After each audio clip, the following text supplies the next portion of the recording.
ശ്രീരാമജയം.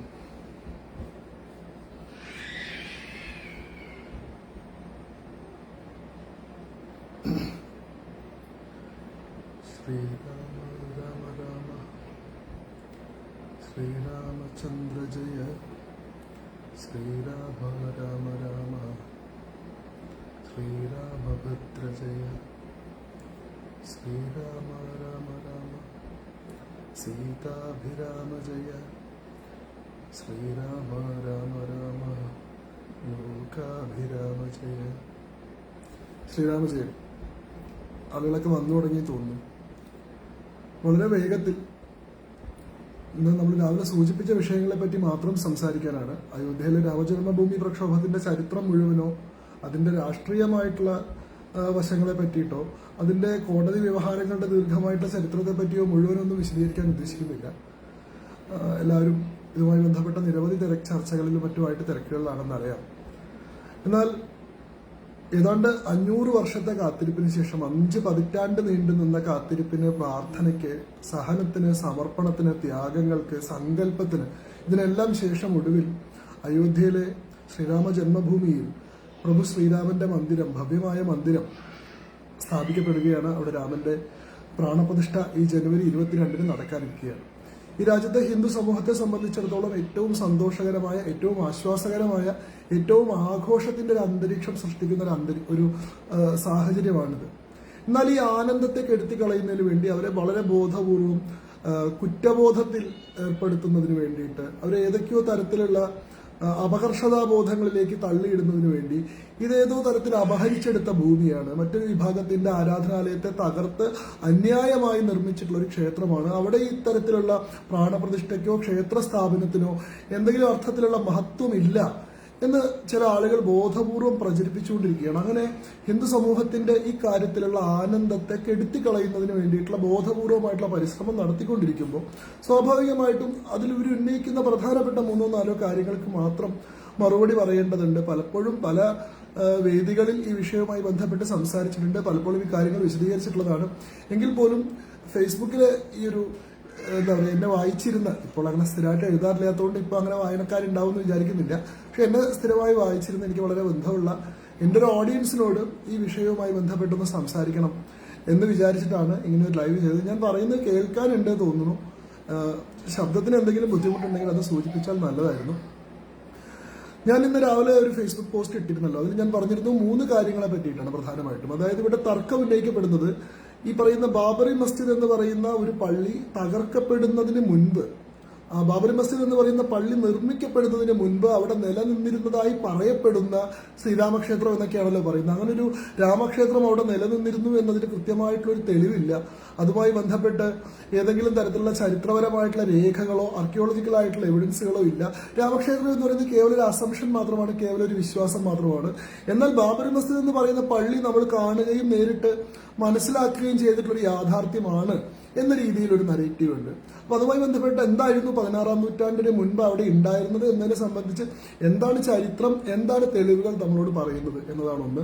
2, ഈ പറയുന്ന യാഥാർത്ഥ്യമാണ്, നിലനിന്നതാണ് എന്ന് നമ്മൾ പറയുന്ന ബാബറി മസ്ജിദ് എന്ന് പറയുന്ന പള്ളിയെ സംബന്ധിക്കുന്ന ചരിത്ര രേഖകളിലൂടെ സഞ്ചരിക്കുമ്പോൾ നമുക്കതിന്റെ സ്വഭാവത്തെ പറ്റി എന്താണ് മനസ്സിലാവുന്നത് എന്നതിനെ പറ്റി.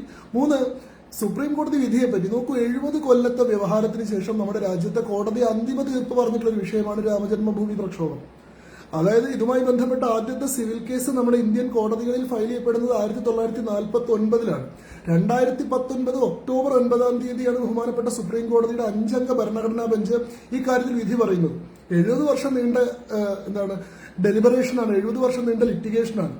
അതിൽ തന്നെ ആദ്യത്തെ 60 വർഷത്തോളം കാലം, ആദ്യത്തെ 50 വർഷത്തോളം കാലം ഇത് സിവിൽ കോടതികളിലാണ് നടക്കുന്നത്, അലഹാബാദിലെ സിവിൽ കോടതികളിലാണ് നടക്കുന്നത്. പിന്നീട് ഒരു 10 വർഷം ഇത് ഹൈക്കോടതിയിലാണ് നടക്കുന്നത്.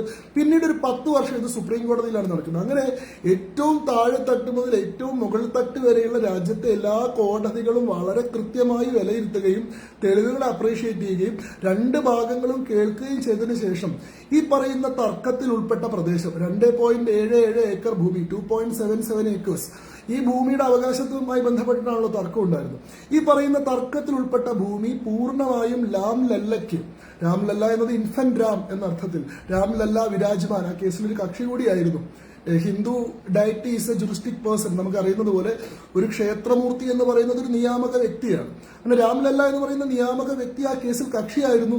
തന്റെ അവകാശം ഉന്നയിച്ചുകൊണ്ട് രാംലല്ല ഇന്ത്യയുടെ കോടതിയെ സമീപിച്ചിട്ടുണ്ട്. രാംലല്ലയ്ക്ക് അർഹതപ്പെട്ടതാണ് ആ ഭൂമി എന്ന് ഇന്ത്യയുടെ എല്ലാ കോടതികളും പരമോന്നത കോടതിയുടെ പരമോന്നതമായിട്ടുള്ള സംവിധാനം, ഭരണഘടനാ ബെഞ്ച് എന്ന് പറയുന്നത് അത്രയും റെയറസ്റ്റ് ഓഫ് റെയർ കേസുകളിൽ മാത്രം രൂപീകരിക്കുന്ന ഒരു സംവിധാനമാണ്. അങ്ങനെ ഒരു കോടതി വിധി പറഞ്ഞതിന് ശേഷവും ഇപ്പോഴും അതിനെ സംബന്ധിച്ച് തർക്കങ്ങൾ ഉന്നയിക്കുമ്പോൾ അങ്ങനെ ഒരു ക്ഷേത്രം അവിടെ ഉണ്ടായിരുന്നില്ല. ഈ ഹിന്ദു ക്ലെയിമുകൾ 19-ാം നൂറ്റാണ്ടിൽ മാത്രം ഉന്നയിച്ചു കൊണ്ടുവന്നിട്ടുള്ളതാണ്. 17-18 നൂറ്റാണ്ടുകളിൽ അങ്ങനെ ഒരു ക്ലെയിം ഉണ്ടായിരുന്നില്ല എന്നൊക്കെ ചില ആളുകൾ പറയുമ്പോൾ കോടതി വിധിയിൽ തന്നെ ഇതുമായി ബന്ധപ്പെട്ട് എന്തെങ്കിലും വ്യക്തതയുണ്ടോ? ഈ പറയുന്ന സ്ഥലത്ത് ക്ഷേത്രമാണ് ഉണ്ടായിരുന്നത്, ആ ക്ഷേത്രം തകർക്കപ്പെട്ടതാണ്. ഇപ്പോൾ അത് ആ ഭൂമി യഥാർത്ഥത്തിൽ ഹിന്ദു ലിറ്റിഗൻസിന് അവകാശപ്പെട്ടതാണ്, രാംലല്ലയ്ക്ക് അർഹതപ്പെട്ടതാണ് എന്ന് കോടതി കൺക്ലൂസീവായിട്ട് on the basis of evidence പറഞ്ഞിട്ടുണ്ടോ എന്നീ 3 കാര്യങ്ങൾ മാത്രമേ പരിശോധിക്കാൻ ഞാൻ ഉദ്ദേശിക്കുന്നുള്ളൂ. രാമനുമായി ബന്ധപ്പെട്ട വിശ്വാസത്തിന്റെ വശങ്ങളിലേക്ക് ഞാൻ കടക്കുന്നില്ല. അത് എനിക്ക് തോന്നുന്നില്ല നമ്മൾ ഹിന്ദു വിശ്വാസികളെ സംബന്ധിച്ചിടത്തോളം ഏതെങ്കിലും ഒരാൾ പറഞ്ഞു തരേണ്ട ആവശ്യമുണ്ടെന്ന്. കാരണം ഈ രാജ്യത്തിന്റെ ഭാരതം എന്ന് പറയുന്ന ദേശത്തിന്റെ ആത്മാവാണ് സനാതനധർമ്മമെങ്കിൽ ആ സനാതനധർമ്മത്തിന്റെ മൂർത്തിമത് ഭാവമാണ് രാമൻ. രാമോ വിഗ്രഹവാൻ ധർമ്മ എന്നാണ് രാമായണം തന്നെ പറയുന്നത്. ധർമ്മം എന്ന് പറയുന്ന സങ്കല്പത്തെ ഒരു വിഗ്രഹഭാവത്തിലേക്ക് പരിവർത്തനം ചെയ്താൽ ആ വിഗ്രഹമാണ് രാമൻ. ധർമ്മം എന്താണെന്ന് പഠിപ്പിക്കുന്നതിന് വേണ്ടി അവതരിച്ചിട്ടുള്ള ധർമ്മമൂർത്തിയാണ് രാമൻ. ആ രാമൻ എന്ന് പറയുന്നത് നമ്മുടെയൊക്കെ ഹൃദയേശ്വരനാണ്. ഈ രാജ്യത്തിന്റെ ഏറ്റവും വൈകാരികമായിട്ടുള്ള മൂർത്തി സങ്കല്പമാണ്. ആ മൂർത്തി സങ്കല്പത്തിന്റെ വിശേഷത്തെ പറ്റിയൊന്നും നമ്മൾ പറഞ്ഞു തരേണ്ട ആവശ്യമില്ല. അയോധ്യ രാമന്റെ ജന്മസ്ഥാനമാണോ എന്ന കാര്യത്തിലും വലിയ ചർച്ച ആവശ്യമുണ്ട് തോന്നുന്നില്ല. കാരണം രാമനുമായി ബന്ധപ്പെട്ട എല്ലാ കൃതികളിലും രാമായണം, വാൽമീകി രാമായണമാണല്ലോ ആദ്യത്തെ കൃതി. വാൽമീകി രാമായണം എഴുതപ്പെടുന്നത് ഇന്നത്തെ ആധുനിക ചരിത്രകാരന്മാർ പറയുന്ന കണക്ക് വെച്ചിട്ടാണെങ്കിൽ 8th century BCE to 3rd century BCE ആണ്. ക്രിസ്തുവിന് മുൻപുള്ള നൂറ്റാണ്ടുകളിലെ 8ാം നൂറ്റാണ്ട് മുതൽ 3ാം നൂറ്റാണ്ട് വരെയുള്ള പീരീഡിലാണ് വാൽമീകി രാമായണം എഴുതപ്പെട്ടതെന്നാണ് നമ്മുടെ ഇന്ത്യൻ ഹിസ്റ്റോറിയൻസിന്റെ വിശ്വാസപ്രകാരം അതിനേക്കാൾ വളരെ മുൻപാണ്. 2000 BCE to 3000 BCE പീരീഡിലാണെന്നാണ് നമ്മുടെ വിശ്വാസം. പോട്ടെ, നമ്മൾ ഈ ആധുനിക ചരിത്രകാരന്മാരെ തന്നെ വിശ്വാസത്തിലെടുത്താൽ പോലും വളരെ മുൻപ് തന്നെ, ക്രിസ്തുവിന് മുൻപ് തന്നെ എഴുതപ്പെട്ടിട്ടുള്ള കൃതിയാണ് വാൽമീകി രാമായണം എന്ന കാര്യത്തിൽ തർക്കമില്ല. വാൽമീകി രാമായണത്തിന്റെ ബാലകാണ്ഡത്തിലെ രാമാവതാരം എന്ന് പറയുന്ന ഭാഗത്തിലെ ശ്ലോകങ്ങൾ 8 മുതൽ 12 വരെയുള്ള ശ്ലോകങ്ങളിൽ രാമന്റെ ജനന സമയത്തുള്ള നക്ഷത്രങ്ങളുടെ പൊസിഷനുകളെ പറ്റി വരെ പറയുന്നുണ്ട്. ഏതൊക്കെ ഗ്രഹങ്ങൾ ഏതൊക്കെ സ്ഥലങ്ങളിലാണ് നിന്നിരുന്നത്. ഇപ്പോ ഈ ആധുനിക ശാസ്ത്ര സാങ്കേതിക വിദ്യയൊക്കെ ഉപയോഗിച്ചുകൊണ്ട് അന്നത്തെ കാലത്തെ പ്ലാനറ്ററി പൊസിഷൻസ് ഉപയോഗിച്ചുകൊണ്ട് ചരിത്രപുരുഷന്മാരുടെ ഡേറ്റിംഗ് നടത്തുന്ന സംവിധാനമൊക്കെ ആശ്രയിക്കുന്നത് പ്രധാനമായിട്ടും രാമായണത്തിൽ തന്നെ പറഞ്ഞിട്ടുള്ള രാമന്റെ ജനന സമയത്തുള്ള പ്ലാനറ്ററി പൊസിഷൻസ് ആണ്. അപ്പൊ അത്രയും കൃത്യമായിട്ട് രാമാവതാരത്തെ പറ്റി എന്താ പറയാ ബാലകാണ്ഡത്തിൽ തന്നെ രാമായണത്തിൽ പറയുന്നുണ്ട്. അതിൽ അയോധ്യയാണ് രാമന്റെ ജനന നഗരി എന്ന് പറഞ്ഞതിനെ സംബന്ധിച്ച് നമുക്ക് തർക്കമില്ല. പിന്നീട് വന്നിട്ടുള്ള വളരെ പ്രധാനപ്പെട്ടിട്ടുള്ള ഹിന്ദു സ്ക്രിപ്റ്റേഴ്സ്, ഞാൻ ഈ ഒരു സംവാദത്തിൽ വളരെ വേഗത്തിൽ കഴിക്കണമെന്ന് ഉദ്ദേശിച്ചാണ്. കാരണം ഇത് കഴിഞ്ഞിട്ട് ഇനിയും സംവാദമുണ്ട്.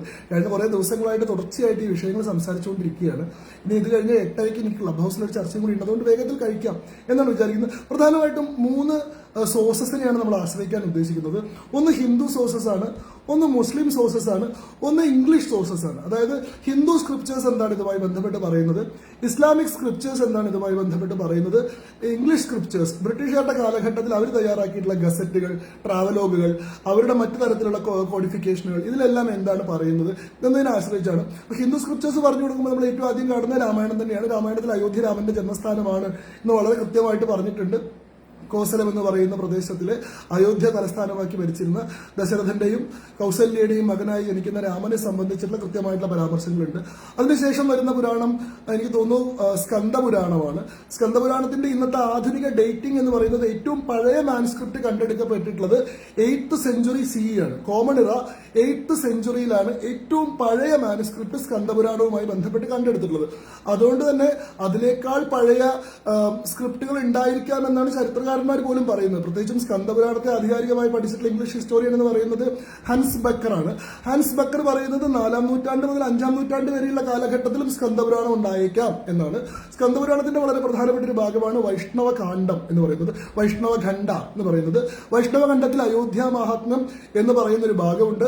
അയോധ്യ മഹാത്മ്യത്തിൽ പ്രഭു ശ്രീരാമന്റെ ജന്മസ്ഥാനമാണ് അയോധ്യ എന്ന് പറയുന്നുണ്ട്. ഇത് സ്കന്ദപുരാണം ഏറ്റവും ചുരുങ്ങിയത് 8th century CE നിർമ്മിക്കപ്പെട്ടിട്ടുള്ളതാണ്. അപ്പോൾ അന്ന് തന്നെ അയോധ്യ രാമന്റെ ജന്മസ്ഥാനമാണ് എന്ന വാദമുണ്ട്. അത് 19-ാം നൂറ്റാണ്ടിൽ നിർമ്മിക്കപ്പെട്ടിട്ടുള്ള ഒരു ഹിന്ദുത്വ വാദഗതിയല്ല.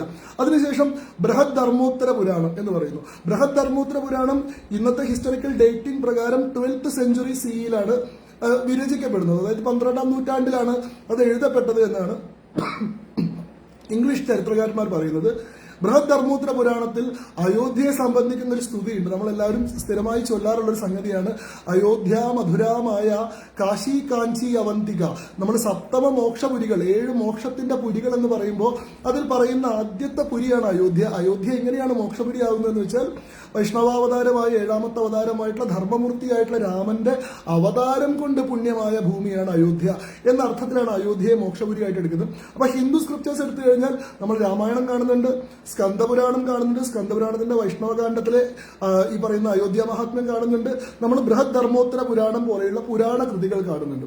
ഇത് ഹിന്ദു സ്ക്രിപ്റ്റേഴ്സിന്റെ കാര്യമാണ്. അപ്പോൾ 12-ാം നൂറ്റാണ്ടിന് മുൻപ് തന്നെ അയോധ്യയുമായി ബന്ധപ്പെട്ട് രാമന്റെ ജന്മസ്ഥാനമാണെന്ന് തെളിയിക്കുന്ന നിരവധി സ്ക്രിപ്റ്റേഴ്സ് ഉണ്ട്. ഞാൻ ഏറ്റവും പ്രധാനപ്പെട്ട 3 മാത്രമേ പറഞ്ഞിട്ടുമില്ല, എല്ലാം പറഞ്ഞിട്ടില്ല.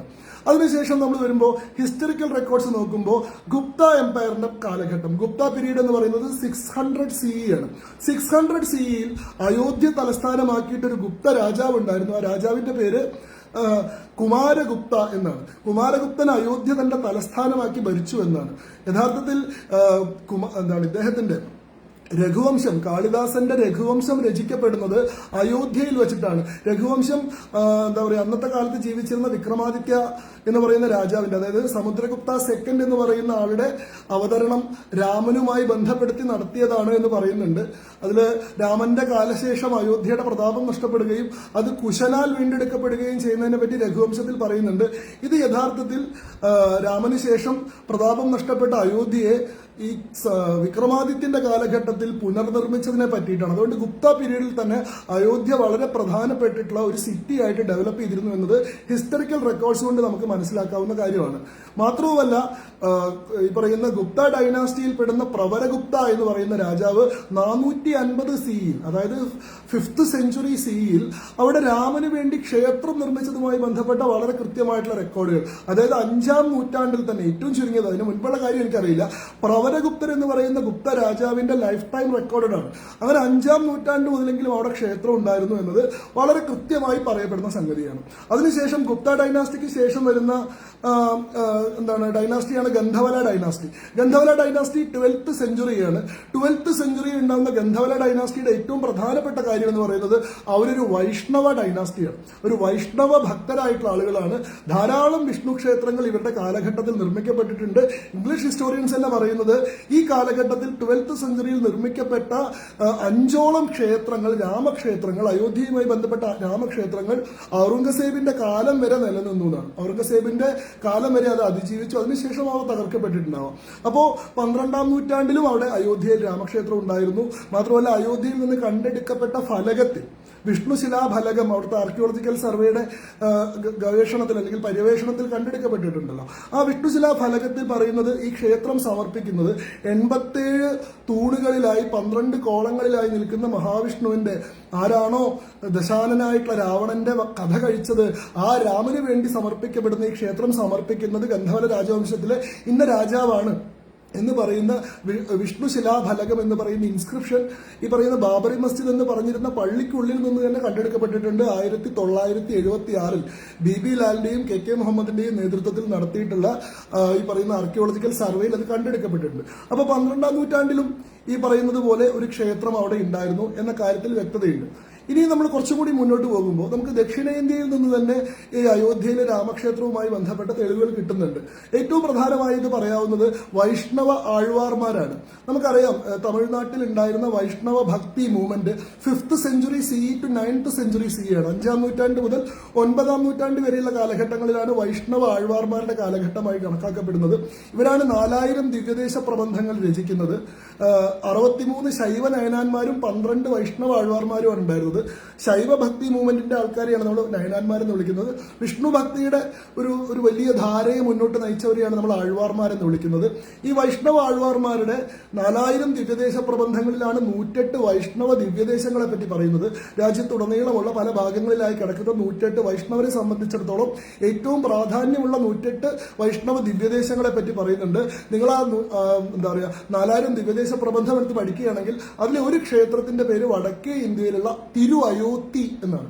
തിരു എന്ന പേരുകൊണ്ടാണ് എല്ലാ ദിവ്യദേശങ്ങളും ആരംഭിക്കുന്നത്. എന്റെ നാട്ടിലുള്ള തിരുനാവായ വൈഷ്ണവ ദിവ്യദേശത്തിൽ ഉൾപ്പെടുന്ന സ്ഥലമാണ്.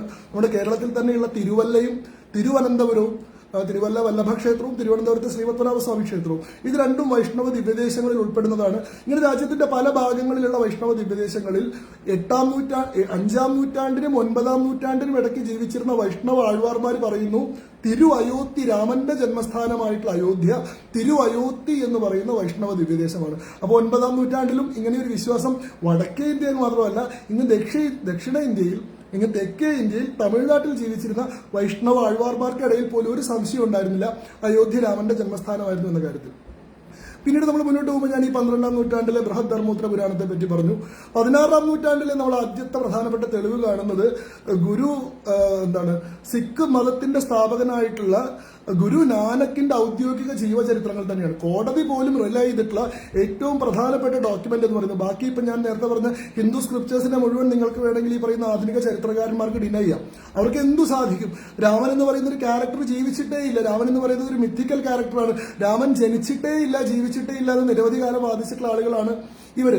അതിനുശേഷം രാമൻ ജനിച്ചിട്ടുണ്ടെങ്കിൽ തന്നെ രാമൻ ജനിച്ചത് ഇന്ത്യയിലെ അയോധ്യയിലല്ല, രാമൻ ജനിച്ചത് അഫ്ഗാനിസ്ഥാനിലാണ് എന്ന് പറഞ്ഞിട്ട് സുപ്രീം കോടതിയിൽ ഡോക്യുമെന്റ് കൊടുത്തിട്ടുണ്ട്. രാമന്റെ യഥാർത്ഥത്തിലുള്ള ജന്മസ്ഥാനം അഫ്ഗാനിസ്ഥാനാണെന്ന് പറഞ്ഞിട്ട്. അങ്ങനെ എന്തും ചെയ്യാൻ സാധിക്കുന്ന ഒരു പ്രത്യേക വിഭാഗമായതുകൊണ്ട് തന്നെ സ്വാഭാവികമായിട്ടും ഈ പുരാണങ്ങളേക്ക് ഇവർ ഡിനയും. ഇപ്പൊ തന്നെ പറയുന്നത് ഹിന്ദു പുരാണങ്ങളെല്ലാം എഴുതപ്പെട്ടത് 17-18 നൂറ്റാണ്ടുകളിലാണ്.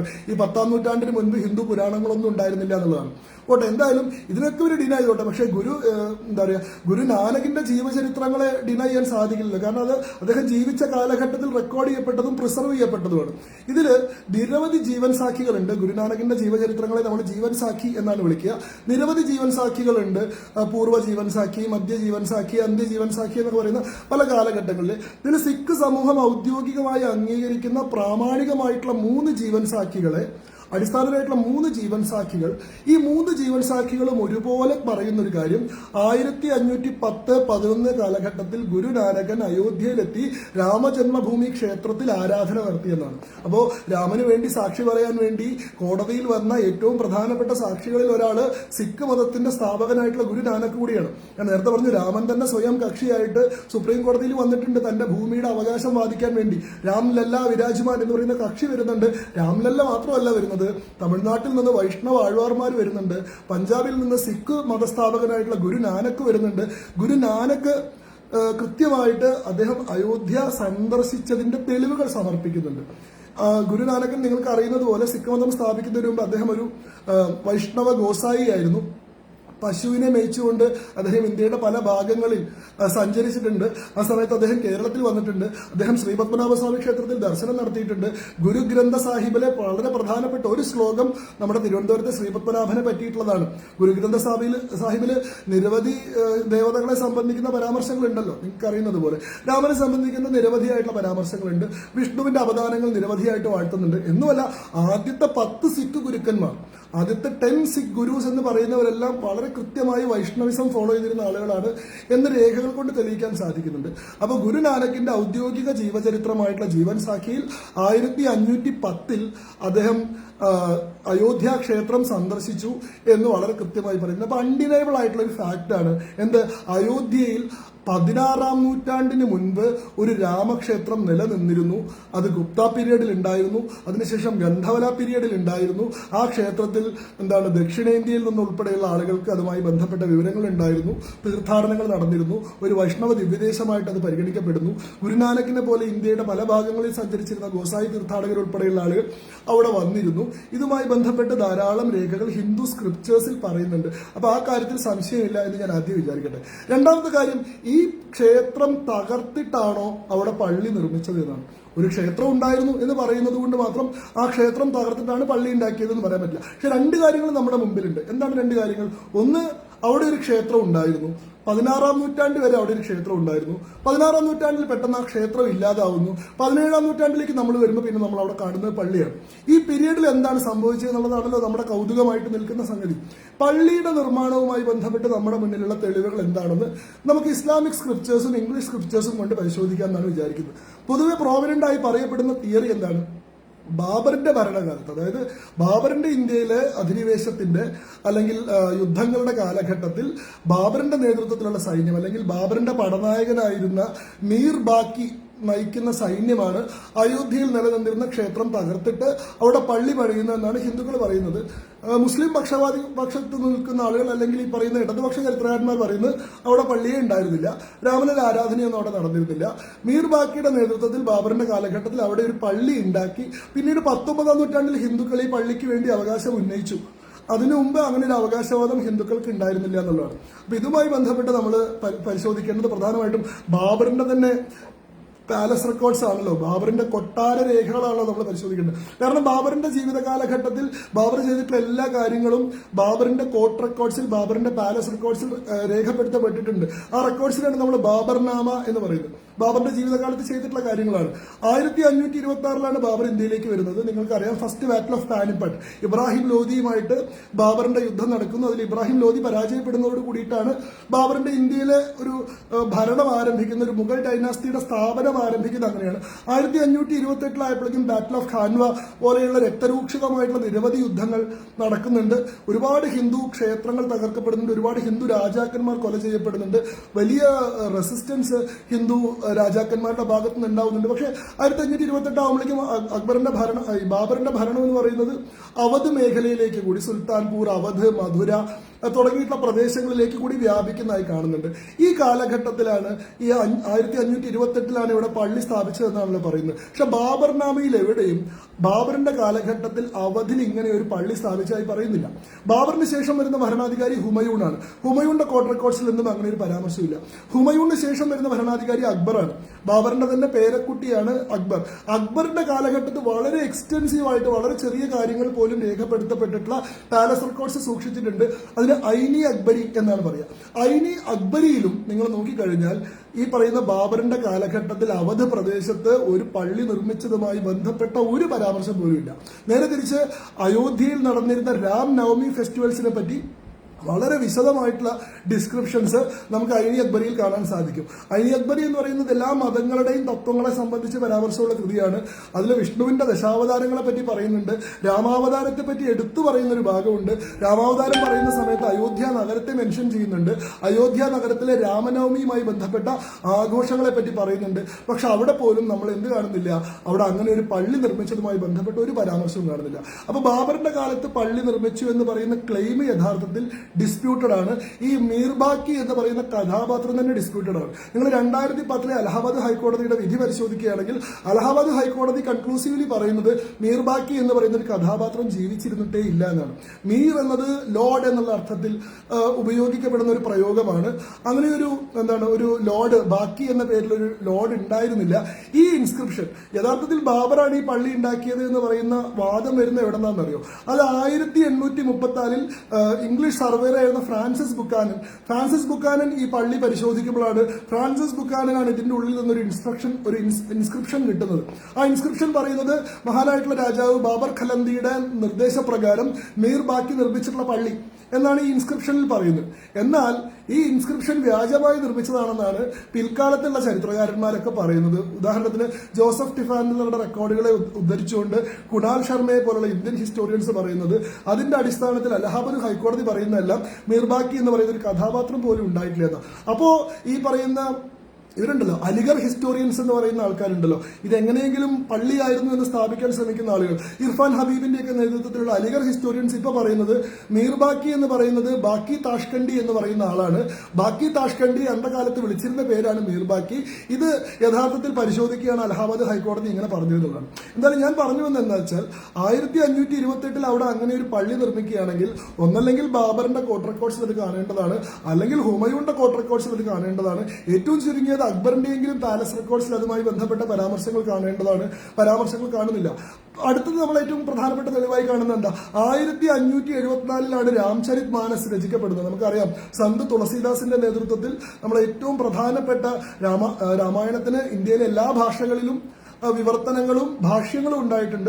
നമ്മൾ മലയാളികളെ സംബന്ധിച്ചിടത്തോളം എങ്ങനെയാണോ തുഞ്ചത്തെഴുത്തച്ഛന്റെ ആധ്യാത്മ രാമായണം എന്ന് പറയുന്നത് മൂലരാമായണത്തോളം തന്നെ പ്രാധാന്യമുള്ള ഒരു സംഗതിയാവുന്നത്, അതുപോലെ ഈ പറയുന്ന നോർത്ത് ഇന്ത്യയിലെ ഹിന്ദി സ്പീക്കിംഗ് മനുഷ്യരെ സംബന്ധിച്ചിടത്തോളം അവധ് ഭാഷയിൽ എഴുതപ്പെട്ട തുളസീദാസിന്റെ രാംചരിത് മാനസ് മൂലരാമായണത്തോളമോ അതിനേക്കാൾ പ്രസക്തിയുള്ളതോ ആയിട്ടുള്ള രാമായണ ഭാഷ്യമാണ്. ഈ രാംചരിത് മാനസിന്റെ ഭാഗമായിട്ടാണ് ഒരുപക്ഷെ ഹനുമാൻ ചാലീസ പോലെയുള്ള സ്തുതികൾ, ഹനുമാൻ ചാലീസയൊക്കെ ഡെയിലി റിസൈറ്റ് എല്ലാ ദിവസവും ചൊല്ലുന്ന അങ്ങനത്തെ ഒരു ഏറ്റവും പ്രോമിനന്റ് ആയിട്ടുള്ള ഹിന്ദു സൂക്തമാണ്. ഇതെല്ലാം രാംചരിത് മാനസിന്റെ ഭാഗമായിട്ടാണ് വരുന്നത്. സന്ത് തുളസീദാസിനെ തന്നെ രാമന്റെ ഇൻകാർണേഷൻ ആയിട്ട് കണക്കാക്കുന്ന ധാരാളം ആളുകളുണ്ട്. സാക്ഷാൽ രാമാവതാരം തന്നെയാണ് തുളസീദാസ് എന്ന് പറയുന്നത്. ഞാൻ പറയാൻ ശ്രമിക്കുന്നത് തുളസീദാസിന്റെ ചരിത്രമാണ്, വിശ്വാസമല്ല. 1574 അയോധ്യയിൽ വെച്ചിട്ടാണ് തുളസീദാസ് രാംചരിത് മാനസ് രചിക്കാൻ ആരംഭിച്ചത് എന്ന് രാംചരിത് മാനസിന്റെ തന്നെ തുടക്കത്തിൽ പറയുന്നുണ്ട്. അതായത് വാരാണസിയിൽ ജീവിച്ചിരുന്ന ആളാണ് തുളസീദാസ്. അദ്ദേഹം രാമനവമിയുമായി ബന്ധപ്പെട്ട ആഘോഷങ്ങൾക്ക് വേണ്ടി അയോധ്യയിലേക്ക് സഞ്ചരിച്ചു വന്നു. അയോധ്യയിൽ ഇരുന്നുകൊണ്ട് രാമനെ ഭജിച്ചുകൊണ്ട് അവിടെ ഇരുന്നിട്ടാണ് രാംചരിത് മാനസ് അദ്ദേഹം രചിക്കുന്നത്. രാംചരിത് മാനസിൽ അയോധ്യയിലെ രാമനവമി ഫെസ്റ്റിവൽസുമായി ബന്ധപ്പെട്ട ധാരാളം വിശദീകരണങ്ങളുണ്ട്. എന്നാൽ അവിടെ നിൽക്കുന്ന പള്ളിയെ പറ്റി രാമചരിത് മാനസിൽ ഒരു പ്രസ്താവന പോലുമില്ല. അപ്പൊ 1574 നമ്മൾ ഈ പ്രസ്താവനകൾ കാണുന്നില്ല. ഇനി മുന്നോട്ട് പോകുമ്പോൾ 1611 വില്യം ഫിഞ്ച് എന്ന് പറയുന്ന English traveller William Finch Ayodhya സന്ദർശിക്കുന്നുണ്ട്. വില്യം ഫിഞ്ച് അയോധ്യയിലെ രാംകോട്ടിന്റെ അല്ലെങ്കിൽ രാംദുർഗ് എന്ന് പറയുന്ന രാമന്റെ കോട്ടയുമായി ബന്ധപ്പെട്ട അവിടെ ഉണ്ടായിരുന്ന ഒരു വലിയ കോട്ടയുണ്ടായിരുന്നു. നമ്മൾ പറഞ്ഞല്ലോ ഗുപ്ത പീരീഡിലും പിന്നീട് ഗന്ധവല പീരീഡിലും ഒക്കെ രാമക്ഷേത്രത്തോട് അനുബന്ധിച്ച് വലിയ രാംദുർഗ് എന്ന് പറയുന്ന രാംകോട്ട് എന്ന് പറയുന്ന വലിയ കോട്ടയും, ഈ കോട്ടയുടെ നടുവിലായിട്ടാണ് പ്രഭു ശ്രീരാമന്റെ ജന്മസ്ഥാന മന്ദിരം നിലനിന്നിരുന്നത്. ഈ തകർക്കപ്പെട്ട കോട്ടയുടെ അവശിഷ്ടങ്ങളെ പറ്റി 1611 വില്യം ഫിഞ്ച് പറയുന്നുണ്ട്. വില്യം ഫിഞ്ച് പറയുന്നത് എന്താണെന്ന് വെച്ചാൽ ഒരു വലിയ കോട്ടയുടെ അവശിഷ്ടങ്ങൾ കാണുന്നുണ്ട്. ഈ അവശിഷ്ടങ്ങൾക്ക് ഇടയിൽ ഇരുന്നുകൊണ്ട് പാണ്ഡാസ്, അദ്ദേഹം ഉദ്ദേശിച്ചത് ഒരു പക്ഷേ പണ്ഡിറ്റ് എന്നായിരിക്കണം, അദ്ദേഹം പാണ്ഡാസ് എന്നാണ് പറയുന്നത്. പാണ്ഡാസ് ഒരു പുസ്തകത്തിൽ അവിടെ വരുന്ന തീർത്ഥാടകരുടെ പേര് വിവരങ്ങൾ എഴുതിയെടുക്കുന്നുണ്ട് എന്നാണ്. ഇത് അയോധ്യയിലുള്ള വളരെ പൗരാണികമായിട്ടുള്ള വിശ്വാസമാണ്. കാരണം അയോധ്യയിൽ പോകുന്ന ആളുകൾക്കെല്ലാം നേരിട്ട് വൈകുണ്ഠത്തിലേക്ക് പ്രവേശനം കിട്ടും എന്ന് പറയുന്നൊരു വിശ്വാസമുണ്ട്. അതുകൊണ്ട് അയോധ്യയിൽ എത്തുന്ന ആളുകളുടെ എല്ലാം പേരും നക്ഷത്രവും എഴുതിയെടുക്കും. ഏതെങ്കിലും കാരണവശാൽ വൈകുണ്ഠദ്വാരത്തിൽ വെച്ച് പ്രവേശനം നിഷേധിക്കപ്പെട്ടു കഴിഞ്ഞാൽ അവരോട് അന്വേഷിക്കും അയോധ്യയിൽ പോയിട്ടുണ്ടോന്ന്. അപ്പൊ അയോധ്യയിലെ ഈ പറയുന്ന രജിസ്റ്ററിൽ നിങ്ങളുടെ പേരുണ്ടോ എന്ന് പരിശോധിക്കും. പേരുണ്ടെങ്കിൽ നിങ്ങളെ നേരെ വൈകുണ്ഠത്തിലേക്ക് കടത്തിവിടും എന്നൊരു പൗരാണിക വിശ്വാസമാണ്. ഇതിന്റെ ഭാഗമായി പണ്ഡിറ്റുകൾ അല്ലെങ്കിൽ പാണ്ഡകൾ തകർക്കപ്പെട്ട രാംദുർഗിന്റെ അവശിഷ്ടങ്ങൾക്കിടയിൽ ഇരുന്നുകൊണ്ട് അവിടെ സന്ദർശിക്കുന്ന തീർത്ഥാടകരുടെ പേര് വിവരങ്ങൾ എഴുതിയെടുക്കുന്നുണ്ടായിരുന്നു എന്ന് 1611 വില്യം ഫിഞ്ച് പറയുന്നുണ്ട്. വില്യം ഫിഞ്ച് അത് പറയുമ്പോഴും അവിടെ പള്ളിയെ സംബന്ധിക്കുന്ന ഒരു പരാമർശമില്ല. 1611 നമുക്ക് പള്ളിയെ സംബന്ധിക്കുന്ന പരാമർശം കാണാൻ പറ്റുന്നില്ല. 1634 ഹെർബർട്ട് സ്പെൻസർ, മറ്റൊരു ഇംഗ്ലീഷ് ട്രാവലറാണ്, ഹെർബർട്ട് സ്പെൻസർ അയോധ്യ സന്ദർശിക്കുന്നുണ്ട്, അവധ് ഡിസ്ട്രിക്ട് സന്ദർശിക്കുന്നുണ്ട്. അദ്ദേഹവും തകർക്കപ്പെട്ട കാസലിനെ പറ്റി, കാസൽ ഓഫ് ലോർഡ് രാം എന്ന് പറയുന്ന രാമന്റെ ഒരു കൊട്ടാരത്തെ പറ്റിയിട്ടും രാമന്റെ ആലയത്തെ പറ്റിയിട്ടും ഒക്കെ പറയുന്നുണ്ട്.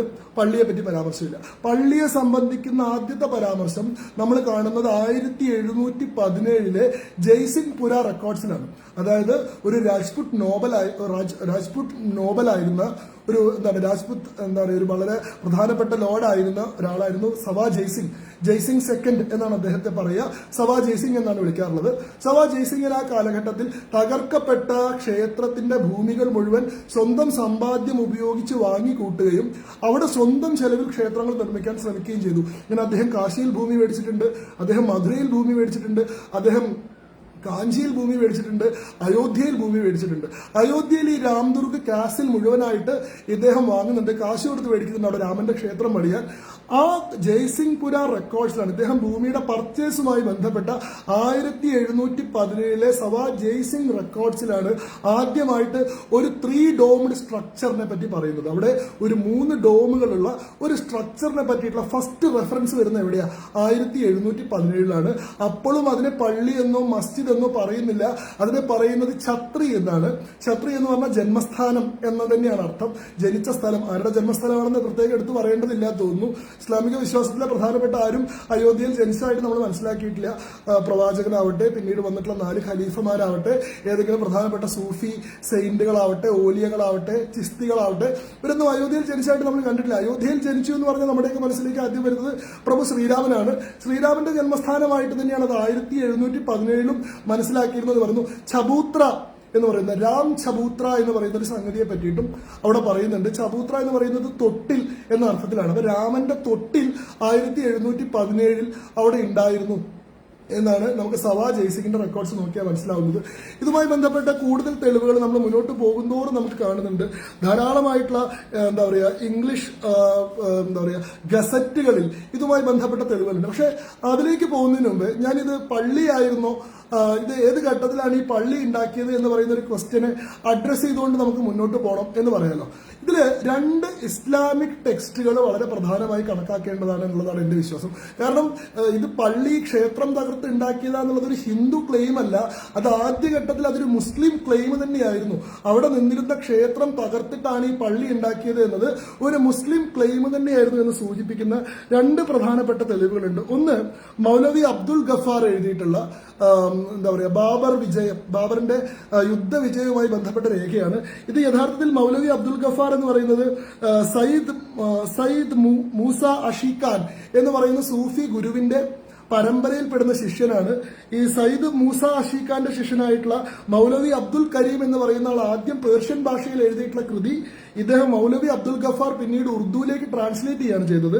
ഈ കൃതിയിൽ പറയുന്നത് പൗരാണികമായി രാമന്റെ ക്ഷേത്രം നിന്നിരുന്ന സ്ഥലം ബാബ കലന്തർ തകർത്ത് കളയുകയും അവിടെ പള്ളി നിർമ്മിക്കുകയും ചെയ്തു എന്നാണ്. അപ്പൊ ബാബ കലന്തർ എന്ന് പറയുന്ന വാക്കിന് വലിയ പ്രാധാന്യമുണ്ട്. കാരണം ബാബർ ആദ്യമായിട്ട് ഇന്ത്യയിലേക്ക് വരുന്നത് എപ്പോഴാണ്? 1526 ഒന്നാം പാനിപ്പത്ത് യുദ്ധത്തിന് മുൻപായിട്ടാണല്ലോ. ആദ്യം അയാൾ വരുന്നത് കലന്തറുടെ വേഷം ധരിച്ചിട്ടാണെന്നാണ് പറയുന്നത്. ഒരു സൂഫി സന്യാസിയുടെ വേഷത്തിൽ അയാൾ ഇവിടുത്തെ പരിതസ്ഥിതികളെല്ലാം പഠിക്കാൻ വേണ്ടി വന്നുവെന്നും ആ സമയത്ത് ഇയാൾ 2 പ്രധാനപ്പെട്ട സൂഫി സന്യാസിമാരെ, അവധ് പ്രദേശത്തുള്ള 2 സൂഫി വര്യന്മാരെ സന്ദർശിച്ചെന്നും ഷാ ജലാലുദ്ദീൻ എന്ന് പറയുന്ന ആളെയും സയ്യിദ് മൂസ അഷിഖാൻ എന്ന് പറയുന്ന ആളെയും സന്ദർശിച്ചുവെന്നും ഇവർ ഇയാളെ അനുഗ്രഹിച്ചു. അനുഗ്രഹിച്ചപ്പോൾ ഇവർ ഇയാളോട് ആവശ്യപ്പെട്ട ഒരു കാര്യം, നിനക്ക് ഇന്ത്യയിൽ ഭരണം പിടിക്കണമെങ്കിൽ നീ അയോധ്യയിൽ നിൽക്കുന്ന രാമന്റെ ജന്മസ്ഥാന മന്ദിരം നീ തകർക്കണമെന്ന് ആവശ്യപ്പെടുകയും ഇവരുടെ നിർദ്ദേശപ്രകാരം താൻ ആ കൃത്യം നിർവഹിക്കുകയും ചെയ്തു എന്ന് ബാബർ പറയുന്നതായിട്ടാണ് ഈ പറയുന്ന മൗലവി അബ്ദുൽ ഗഫാറിന്റെ കൃതി. ഇത് ഇസ്ലാമിക് ടെക്സ്റ്റാണ്. നമ്മളാരും എഴുതിയിട്ടുള്ള ഹിന്ദു ചരിത്രകാരന്മാർ വ്യാജമായിട്ട് നിർമ്മിച്ചിട്ടുള്ള ഒരു സംഗതിയല്ല എന്ന് നമ്മൾ പരിശോധിക്കുമ്പോൾ നമുക്ക് മനസ്സിലാവും. രണ്ടാമത്തത് ഒരു പ്രധാനപ്പെട്ട ഇസ്ലാമിക് ടെക്സ്റ്റ് എനിക്ക് കോട്ട് ചെയ്യാനുള്ളത് 1643 1712 ഇടയിൽ രചിക്കപ്പെട്ട ഷാഫി ഇൽ ചിഹിൽ നസിയ ബഹദൂർ ഷാഹി എന്നുള്ളതാണ്. അത് ബഹദൂർ ഷാ എന്ന് പറയുന്ന മുഗൾ ഭരണാധികാരിയുടെ ജീവിതകാലത്തെയും ഭരണകാലത്തെയും സംബന്ധിക്കുന്ന കൃതിയാണ്. ഇത് ഔറംഗസേബിന്റെ പേരക്കുട്ടിയായിരുന്ന രാജ്ഞിയാണ് ഇത് എഴുതുന്നത്. അവരുടെ ഈ പുസ്തകത്തിൽ പറയുന്നത് 3 സ്ഥലത്തുള്ള ക്ഷേത്രങ്ങൾ ഔറംഗസേബിന്റെ നേതൃത്വത്തിൽ തകർക്കപ്പെട്ടു എന്നാണ്. അതായത് മധുര, ബനാറസ്, അവധ്. അതായത് മധുര എന്ന് പറയുന്നത് ശ്രീകൃഷ്ണ ജന്മസ്ഥാന ക്ഷേത്രമാണ്. മധുര ഉത്തർപ്രദേശിൽ തന്നെയാണ്. ഇത് പറയുന്നത് ബനാറസ് എന്ന് പറയുന്നത് വാരണാസിയാണ്, കാശിയാണ്. 12 ജ്യോതിർലിംഗങ്ങളിൽപ്പെട്ട കാശി വിശ്വനാഥ ക്ഷേത്രം, വിശ്വനാഥന്റെ ജ്യോതിർലിംഗം നിൽക്കുന്ന സ്ഥലമാണ്. അത് യുപിയിലാണ്. അതേപോലെ തന്നെ അവധ് എന്ന് പറയുന്നത് അയോധ്യക്കുള്ള ഇസ്ലാമിക് ടെർമിനോളജിയാണ്. എല്ലാ ദേശങ്ങൾക്കും പേര് മാറ്റുന്ന കൂട്ടത്തിൽ അയോധ്യയുടെ പേര് മാറ്റിയതാണ് അവധ് എന്നത്. അവധും ഉത്തർപ്രദേശിൽ തന്നെയാണ്. അപ്പോൾ ഈ 3 സ്ഥലങ്ങൾ ഔറംഗസേബിന്റെ നേതൃത്വത്തിലാണ് തകർക്കപ്പെട്ടത് എന്ന് ആര് പറയുന്നുണ്ട്? ഔറംഗസേബിന്റെ പേരക്കുട്ടിയായിരുന്ന രാജകുമാരി എഴുതിയിട്ടുള്ള ഔദ്യോഗിക രേഖയിൽ വളരെ കൃത്യമായിട്ട് പറയുന്നത് അങ്ങനെയാണ്. അപ്പൊ ഇവിടെ 2 ക്ലെയിം വന്നു. എന്താണ്? ഒന്ന്, ബാബറാണ് ഇത് തകർത്തത് എന്ന്. 2, ഔറംഗസേബാണ് ഇത് തകർത്തതെന്ന്. ഏതിലേക്കാണ് കൂടുതൽ ഹിസ്റ്ററിക്കൽ പ്രോബബിലിറ്റി എന്ന് പരിശോധിക്കുമ്പോൾ നമ്മൾ കാണുന്ന, ഞാൻ ഈ പറഞ്ഞിട്ടുള്ള ഒരു ട്രാവലർമാരുടെ ചരിത്രത്തിൽ നമ്മൾ വില്യം ഫിഞ്ചിനെ പറഞ്ഞു, ഹെർബർട്ട് സ്പെൻസറെ പറഞ്ഞു, പിന്നെ മോണ്ടഗറി മോർട്ടിൻ എന്ന് പറയുന്ന മറ്റൊരു ട്രാവലർ വരുന്നുണ്ട്.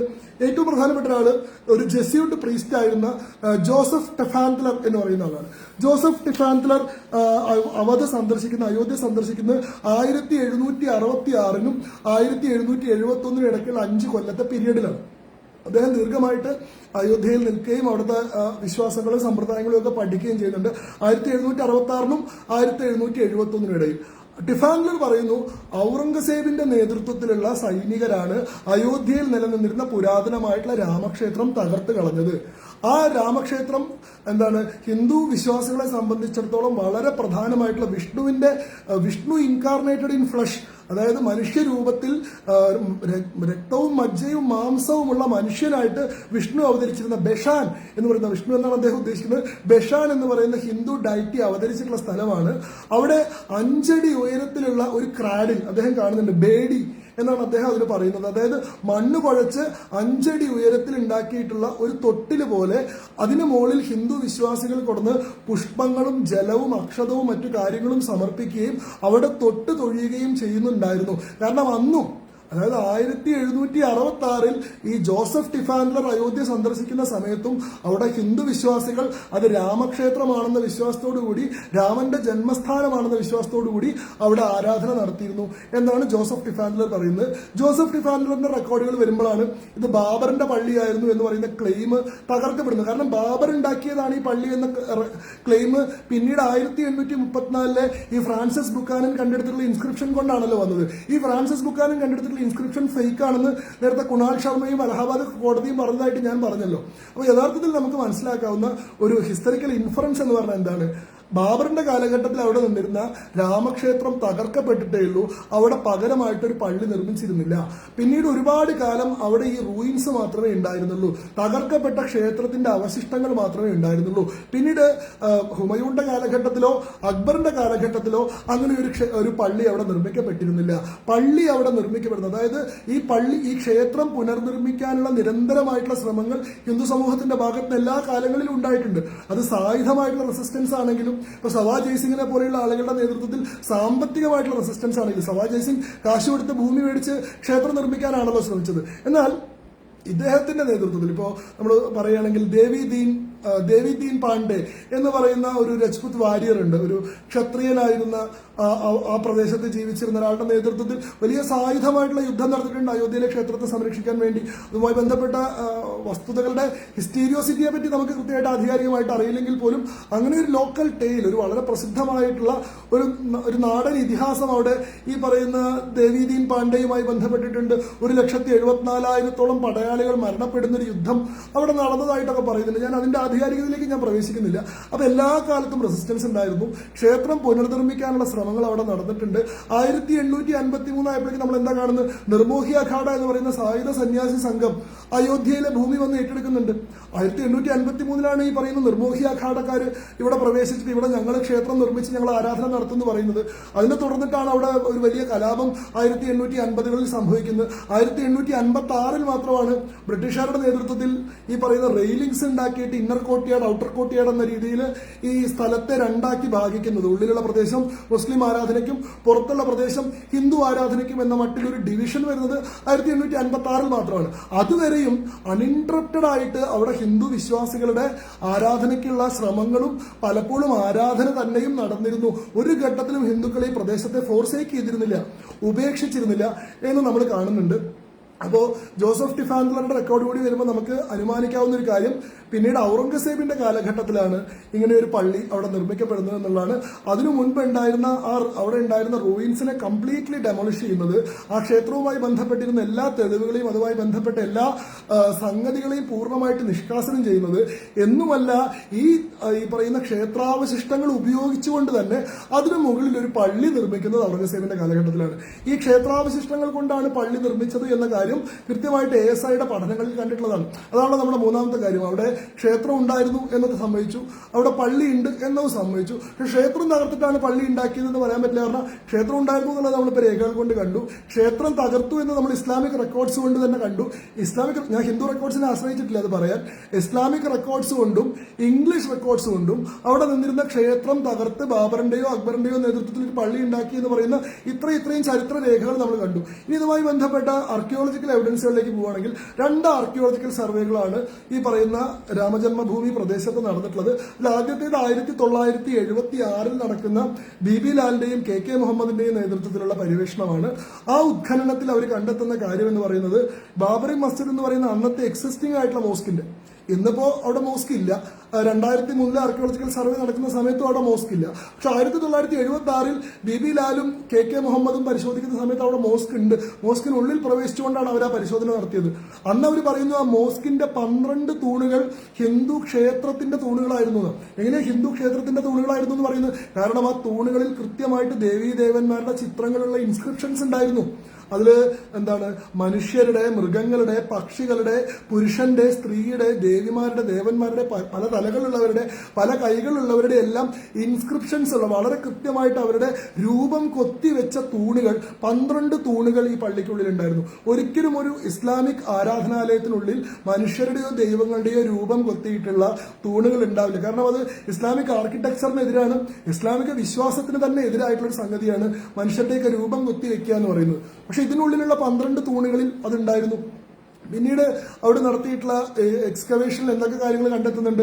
മകരപ്രാണാല എന്ന് പറയുന്നത് ക്ഷേത്രത്തിൽ നിന്ന് വെള്ളം പുറത്തേക്ക് പോകുന്നതിന് വേണ്ടി ഉണ്ടാക്കുന്ന സംഭവമാണ്. മകര എന്ന് പറഞ്ഞാൽ ക്രൊക്കഡൈൽ അല്ലെങ്കിൽ മുതല എന്നാണ് അർത്ഥം. ഹിന്ദു ഐക്കണോഗ്രഫിയിലാണെങ്കിൽ മുതല എന്ന് പറയുന്നത് ഗംഗാദേവിയെ സൂചിപ്പിക്കുന്ന ഒരു സംഗതിയാണ്. 12-13 നൂറ്റാണ്ടുകളിൽ നിർമ്മിച്ചിട്ടുള്ള ക്ഷേത്രങ്ങളിലെല്ലാം മകരപ്രാണാലയുടെ പ്രസൻസ് ശ്രദ്ധിക്കപ്പെട്ടിട്ടുണ്ട്. അതുകൊണ്ട് തന്നെ ഒരു എക്സ്കവേഷൻ സൈറ്റിൽ നിന്ന് ഒരു മകരപ്രാണാല കിട്ടിക്കഴിഞ്ഞാൽ അവിടെ ഫസ്റ്റ് ഇൻഫ്ലുവൻസ് വരുന്നത് ഇത് 12th to 13th സെഞ്ചുറിയിൽ ഉണ്ടാക്കിയിട്ടുള്ള ഒരു ഹിന്ദു ക്ഷേത്രമാവാമെന്നാണ്. അത്രയും പ്രോമിനന്റ് ആയിട്ടുള്ള ഒരു എവിഡൻസ് ആണ്. ഈ മകരപ്രാണാല നമുക്ക് ബാബറി മസ്ജിദിനുള്ളിൽ നിന്ന് കിട്ടിയിട്ടുണ്ട്. അതേപോലെ തന്നെ അമലക എന്ന് പറയുന്ന സംഗതി കിട്ടിയിട്ടുണ്ട്. ചില സാധനങ്ങളുടെ പേര് ഞാൻ എഴുതി വെച്ചിട്ടുണ്ട്, ചിലത് എനിക്ക് പെട്ടെന്ന് ഓർമ്മ വരാത്തതുകൊണ്ട്. അതേപോലെ തന്നെ എന്തൊക്കെയാണുള്ളത്? ശരി, പറഞ്ഞു വന്നത് എന്താണെന്ന് വെച്ചാൽ വിഷ്ണുശിലാഫലകം കിട്ടിയിട്ടുണ്ട്, ശിഖരം കിട്ടിയിട്ടുണ്ട്, അതേപോലെ തന്നെ അമലക എന്ന് പറയുന്ന സംഗതി കിട്ടിയിട്ടുണ്ട്. ഇതെല്ലാം ഹിന്ദു ക്ഷേത്രവുമായി ബന്ധപ്പെട്ട തെളിവുകളാണ്. ഇതൊന്നും നമുക്ക് മറ്റേതെങ്കിലും ആരാധനാലയത്തിൽ കണ്ടെത്തുന്ന സംഗതികളല്ല. ഒരു മുസ്ലിം ആരാധനാലയത്തിലോ ഒരു ക്രിസ്ത്യൻ ആരാധനാലയത്തിലോ ഈവൻ ബുദ്ധിസ്റ്റ് ജൈന ആരാധനാലയത്തിലോ പോലും ഈ പറയുന്ന സംഗതികൾ കാണേണ്ടതില്ല. ഇത് ഒരു പുതിയ വാദമായിട്ട്, അതായത് അവിടെ ഒരു സ്ട്രക്ചർ നിലനിന്നിരുന്നു എന്ന് കണ്ടെടുക്കപ്പെട്ടപ്പോൾ അതുമായി ബന്ധപ്പെട്ട് ഇപ്പൊ ചില ആൾക്കാർ ഉന്നയിക്കുന്നത് അങ്ങനെയാണെങ്കിൽ അത് ബുദ്ധവിഹാരമായിരിക്കുന്നതാണ്. അങ്ങനെയാണല്ലോ നമ്മുടെ പുതിയ രീതി. എന്ത് വന്നാലും അത് ഹിന്ദു ക്ഷേത്രമായിരുന്നു സമ്മതിക്കില്ല, അതല്ലാത്ത എന്ത് വേണമെങ്കിലും നമ്മൾ സമ്മതിക്കാൻ തയ്യാറാണ്. ഇനി അതുവല്ല പേർഷ്യൻ ആരാധനാ സമ്പ്രദായമായിരുന്നോ അല്ലെങ്കിൽ മയ സംസ്കാരത്തിന്റെ, ഇൻക സംസ്കാരത്തിന്റെ, അസ്തീക്കിന്റെയോ, ഗ്രീക്കോ, റോമനോ, ഈജിപ്ഷ്യനോ എന്താണെങ്കിലും സമ്മതിക്കാം. പക്ഷെ അത് ഹിന്ദു ക്ഷേത്രം സമ്മതിക്കില്ല. അതുകൊണ്ട് അത് ബുദ്ധിസ്റ്റ് വിഹാരമായിരുന്നു എന്നാണ് പറയുന്നത്. പക്ഷെ ബുദ്ധിസ്റ്റ് വിഹാരമാണെങ്കിൽ അവിടെ എന്തിനാണ് വിഷ്ണുശിലാഫലകം ഉണ്ടാക്കുന്നത്? വിഷ്ണുശിലാഫലകം എന്ന് പറയുന്നത് ഒരു ഹിന്ദു ആരാധനാ പദ്ധതിയുടെ ഭാഗമായിട്ട് വരുന്നതാണ്. ഈ മകരപ്രാണാല എന്ന് പറയുന്ന സംഗതി ഹിന്ദു ആരാധനയുടെ ഭാഗമായിട്ട് വരുന്നതാണ്. ഹിന്ദു ദേവീ ദേവതകളുടെ ഇൻസ്ക്രിപ്ഷൻസ് ആണ് ഇതിനുള്ളിൽ കൊത്തിയിരുന്നത്. 263 ടെറക്കോട്ട ഐഡൽസ് അതിനുള്ളിൽ നിന്ന് കിട്ടിയിട്ടുണ്ട്. അതായത് 263 വിഗ്രഹങ്ങൾ ബാബരി മസ്ജിദിനുള്ളിൽ നിന്ന് എക്സ്കവേഷനിൽ കണ്ടെടുക്കപ്പെട്ടിട്ടുണ്ട്. ഇത് KK മുഹമ്മദിന്റെ അദ്ദേഹത്തിന്റെ അഭിമുഖത്തിൽ തുറന്നു പറയുന്ന കാര്യമാണ്. 263 ടെറക്കോട്ട ഐഡൽസ് എന്ന് പറഞ്ഞാൽ അതിൽ ഹിന്ദു ദേവീ ദേവന്മാരാണ് ഉണ്ടായിരുന്നത്, അല്ലാതെ ഗൗതമ ബുദ്ധനും അവലോകിതേശ്വര ബുദ്ധനും ആയിരുന്നില്ല. അതിലെ വിഷ്ണുവിന്റെ ദശാവതാരങ്ങൾ, നിരവധി ദേവിമാർ, നിരവധി അവതാര പുരുഷന്മാരൊക്കെയാണ് ഈ പറയുന്ന ടെറക്കോട്ട ഐഡൽസ് ആയിട്ടുണ്ടായിരുന്നത്. അതുകൊണ്ട് തന്നെ ഇത് സുപ്രീം കോടതി തന്നെ വളരെ ആധികാരികമായിട്ട് സുപ്രീം കോടതി ജഡ്ജ്മെന്റിന്റെ പാരഗ്രാഫ് നമ്പർ 788 788ാമത്തെ പാരഗ്രാഫിൽ സുപ്രീം കോടതി വളരെ കൃത്യമായിട്ട് പറയുന്നുണ്ട്, അവിടെ നടത്തിയിട്ടുള്ള ASI എക്സ്കവേഷനിൽ കണ്ടെടുക്കപ്പെട്ടിട്ടുള്ള ഫൗണ്ടേഷൻ സ്ട്രക്ചർ എന്ന് പറയുന്നത് it has A Hindu religious origin എന്ന് വളരെ കൃത്യമായി നമുക്ക് മനസ്സിലാക്കാവുന്ന കാര്യമാണ്. അത് 12ാം നൂറ്റാണ്ട് വരെയെങ്കിലും പഴക്കമുള്ള ഒരു ഹിന്ദു നിർമ്മിതിയാണ് അതിന് ചോട്ടിൽ ഉണ്ടായിരുന്നത് എന്ന് സുപ്രീം കോടതിയുടെ ജഡ്ജ്മെന്റിന്റെ പാരഗ്രാഫ് നമ്പർ 788ൽ വളരെ കൃത്യമായി പറയുന്നുണ്ട്. അപ്പോൾ ഒരു ഹിന്ദു ക്ഷേത്രം അവിടെ ഉണ്ടായിരുന്നു. ആ ക്ഷേത്രം തകർക്കപ്പെട്ടിട്ട് അതിന് മുകളിലാണ് ഈ പറയുന്ന പള്ളി ഉണ്ടാക്കിയത്. അവിടെയാണ് രണ്ടാമത്തെ ക്വസ്റ്റ്യൻ വരുന്നത്. ഈ ക്ഷേത്രം തകർക്കപ്പെട്ട അതേ സ്ഥലത്ത് തന്നെയാണോ പള്ളി ഉണ്ടാക്കിയത്, അതോ ക്ഷേത്രം ഉണ്ടായിരുന്ന വേറെ സ്ഥലത്തും പള്ളി ഉണ്ടായിരുന്ന വേറെ സ്ഥലത്തും ആണോ നോക്കുമ്പോൾ അല്ല, ക്ഷേത്രം നിന്നിരുന്ന അതേ സ്ഥലത്ത് തന്നെയാണ് പള്ളി ഉണ്ടായിരുന്നത് എന്ന് പറയുന്ന റെക്കോർഡുകളുണ്ട്. അതിൽ ഏറ്റവും പ്രധാനപ്പെട്ട റെക്കോർഡ് എന്ന് പറയുന്നത് 1889 ഇംഗ്ലീഷുകാരുടെ കാലത്ത് നടത്തിയിട്ടുള്ള സർവേ ഫ്യൂറർ എന്ന് പറയുന്ന ആളാണ്. ഫ്യൂറർ എന്ന് പറയുന്ന ഇംഗ്ലീഷുകാരൻ നടത്തിയിട്ടുള്ള സർവേ 1889 ഈ രാമജന്മഭൂമി പ്രക്ഷോഭമൊക്കെ തുടങ്ങുന്നതിന് വളരെ മുൻപാണ്, ഇന്ത്യക്ക് സ്വാതന്ത്ര്യം കിട്ടുന്നതിന് മുൻപാണ്. അതുകൊണ്ട് ഇത് സംഘപരിവാർ ഹിന്ദുത്വവാദികൾ ഉണ്ടാക്കിയതാണെന്ന് പറയരുത്. ഫ്യൂററിന്റെ 1883 ആർക്കിടെക്ചർ ഓഫ് ജോൺപൂർ എന്ന് പറയുന്ന ASI പിന്നീട് പ്രസിദ്ധീകരിച്ചിട്ടുള്ള രേഖയിൽ പറയുന്നു, എ ഫൈൻ സ്ട്രക്ചർ അമലക, കപോട്ടപാലി, ദൂർധ്വജ്, മകരപ്രാണാല, ഇതെല്ലാം ഒരു ഫൈൻ സ്ട്രക്ചർ, ഒരു ഹിന്ദു സ്ട്രക്ചർ ഇതിനടിയിൽ നിന്നായിരുന്നു. എവിടെയാണ് നിന്നിരുന്നത്? എക്സാക്ട്ലി ഓൺ ദാറ്റ് പ്ലേസ് ആണ്, എക്സാക്ട്ലി ക്ഷേത്രം നിന്നിരുന്ന അതേ സ്ഥലത്താണ് പിന്നീട് പള്ളി ഉണ്ടാക്കിയത് എന്ന് പറയുന്നുണ്ട്. സുപ്രീം കോടതി ജഡ്ജ്മെന്റ് സൈഡ് എടുത്തു കഴിഞ്ഞാൽ അതിന്റെ പാരഗ്രാഫ് നമ്പർ 112 Paragraph number 112 എന്താ പറയുന്നത്? Babri Masjid at Ayodhya was built on the very spot where the old temple Janmasthan of Ramachandra was standing. ഇത് ഞാൻ പറഞ്ഞതല്ല, ഇത് ബഹുമാനപ്പെട്ട സുപ്രീം കോടതിയുടെ ജഡ്ജ്മെന്റിന്റെ പാരഗ്രാഫ് നമ്പർ 112 പറയാണ്, ഈ പറയുന്ന ബാബറി മസ്ജിദ് എന്ന് പറയുന്ന ആ പള്ളി നിർമ്മിക്കപ്പെട്ടത് രാമചന്ദ്രന്റെ ക്ഷേത്രം നിന്നിരുന്ന എക്സാക്ട് സ്പോട്ടിൽ അതിന് മുകളിലായി തന്നെയാണ് എന്നുള്ളതാണ്. അതുകൊണ്ടാണ് ASI എക്സ്കവേഷൻസിൽ കൃത്യമായിട്ട് ഈ പള്ളിയുടെ താഴെ തന്നെ ക്ഷേത്രത്തിന്റെ അവശിഷ്ടങ്ങൾ കാണുന്നത്. അതുകൊണ്ടാണ് ഫ്യൂറർ 1889 സർവേ നടത്തുമ്പോൾ A fine structure, A mammoth Hindu structure was lying underneath the mosque എന്ന് പറയുന്നത്. പള്ളിയുടെ താഴത്ത് വളരെ വളരെ വലിയ ഒരു ഹിന്ദു സ്ട്രക്ചർ ഉണ്ടായിരുന്നു എന്ന് പറയുന്നത്. ഈ സ്ട്രക്ചറിനെ പറ്റി കൂടുതൽ പഠിക്കുന്നുണ്ട്. 1976ലും 2003ലും ASI പഠിക്കുന്നുണ്ട്. ASIയുടെ 2003 പഠനത്തിൽ പറയുന്നത് 87 തൂണുകൾ, അതായത് 12 റോകളിലായിട്ട് 12 റോസിലായിട്ട് നിൽക്കുന്ന 87 തൂണുകളുള്ള ഒരു വളരെ ഹ്യൂജ് ആയിട്ടുള്ള നിർമ്മിതിയായിരുന്നു അവിടെ ഉണ്ടായിരുന്നത്. ആ നിർമ്മിതിക്ക് മുകളിലാണ് പള്ളി ഉണ്ടാക്കിയിട്ടുള്ളത്. അതുകൊണ്ട് പള്ളിക്ക് വേറെ ബേസ്മെന്റ് ഉണ്ടാക്കിയിട്ടില്ല, പള്ളിക്ക് തറ ഉണ്ടാക്കിയിട്ടില്ല. അണ്ടർലൈൻ സ്ട്രക്ചറിന് നേരെ മുകളിൽ തന്നെ ആ ഫൗണ്ടേഷൻ ഉപയോഗിച്ചുകൊണ്ടും ആ പഴയ ക്ഷേത്രത്തിന്റെ അവശിഷ്ടങ്ങൾ, ഈവൻ തൂണുകൾ ഉപയോഗിച്ചുകൊണ്ടുമാണ് ഈ പറയുന്ന പള്ളി നിർമ്മിച്ചിട്ടുള്ളത്. അത് ഒരു എന്താ പറയുക, ഈ പറയുന്ന ക്ഷേത്രത്തിന് മേലെ നിർമ്മിക്കപ്പെട്ടിട്ടുള്ള പള്ളി തന്നെയാണെന്ന കാര്യത്തിൽ യാതൊരു സംശയവും ഇല്ല എന്നുള്ള കാര്യം 1976ലെയും 2003ലെയും ASI എക്സ്കവേഷൻസ് കൊണ്ട് സുപ്രീം കോടതിക്ക് ബോധ്യപ്പെട്ടിട്ടുണ്ട്. സുപ്രീം കോടതി തന്നെ പറയുന്നുണ്ട്, ASIയുടെ പഠനങ്ങളെ മിയർ ഒപ്പീനിയൻസ് ആയിട്ട് കാണാൻ സാധിക്കുകയില്ല. ഇനി അത് ഒപ്പീനിയൻ ആയിട്ട് എടുത്താൽ പോലും ദേ ആർ എക്സ്പേർട്ട് ഒപ്പീനിയൻസ്. അത് വളരെ വിദഗ്ധമായിട്ടുള്ള അഭിപ്രായങ്ങളാണ്. ഈ അലിഗർ ഹിസ്റ്റോറിയൻസ് പറയുന്ന പോലെ ഒരിക്കൽ പോലും സ്ഥലം സന്ദർശിച്ചിട്ട് പോലും ഇല്ലാത്ത ആളുകൾ അവരുടെ യൂണിവേഴ്സിറ്റിയിലെ വിശ്രമമുറിക്കുള്ളിൽ ഇരുന്ന് പടച്ചുവിടുന്ന ചരിത്രം പോലെ അല്ലല്ലോ ASI നേരിട്ട് ആ സ്ഥലത്ത് പോയിട്ട് അവിടെ കണ്ട കാര്യങ്ങളും പഠിച്ച കാര്യങ്ങളും അടിസ്ഥാനപ്പെടുത്തി പറയുന്നത്. അതിന് ചരിത്രപരമായിട്ടുള്ള രേഖകളുടെ പിൻബലവുമുണ്ട്. 1889 ഫ്യൂററുടെ ആർക്കിയോളജിക്കൽ റിപ്പോർട്ട് പ്രകാരം തന്നെയും ആ ക്ഷേത്രം നിന്നിരുന്ന അതേ സ്ഥലത്ത് തന്നെയാണ് പള്ളി നിർമ്മിക്കപ്പെട്ടിട്ടുള്ളത്. അപ്പോൾ ഈ 3 കാര്യങ്ങളിൽ നമുക്ക് വ്യക്തത വന്നു. എന്താണ്? 1, അവിടെ ക്ഷേത്രം ഉണ്ടായിരുന്നു. 2, ആ ക്ഷേത്രം തകർക്കപ്പെട്ടിട്ടുണ്ട്. 3, ആ ക്ഷേത്രം തകർത്തതിനു മുകളിലാണ് പള്ളി നിർമ്മിച്ചിട്ടുള്ളത്. ഈ 3 കാര്യങ്ങളും ചരിത്രപരമായിട്ടുള്ള രേഖകൾ കൊണ്ടും ആർക്കിയോളജിക്കൽ ആയിട്ടുള്ള എവിഡൻസുകൾ കൊണ്ടും നമുക്ക് മനസ്സിലാക്കുന്ന കാര്യമാണ്.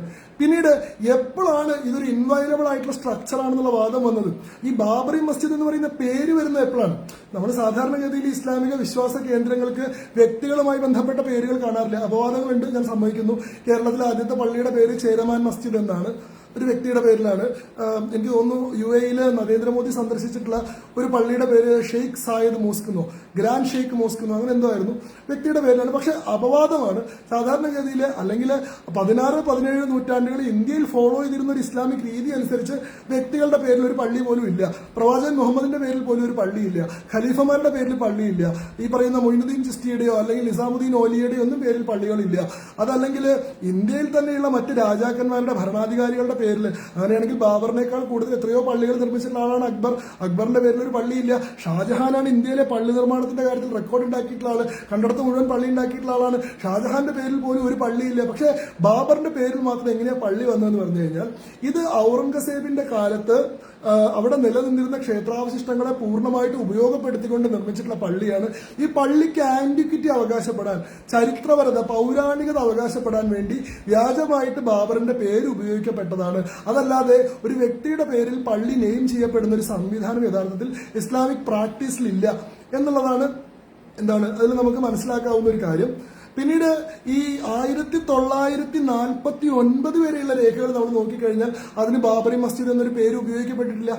അതിനെല്ലാ കാലത്തും ഫൈസാബാദ് ഗസറ്റിൽ ഉൾപ്പെടെ മറ്റേ ഫൈസാബാദ് ജില്ലയുടെ റവന്യൂ രേഖകൾ പരിശോധിച്ചു കഴിഞ്ഞാൽ ഇതിലെല്ലാം വളരെ കൃത്യമായിട്ട് അതിനെ വിളിക്കുന്നത് മസ്ജിദി ജന്മസ്ഥാൻ എന്നാണ്. അതല്ലാതെ ഒരു കാലഘട്ടത്തിലും അതിനെ ബാബറി മസ്ജിദ് എന്ന് വിളിക്കപ്പെട്ടിട്ടില്ല.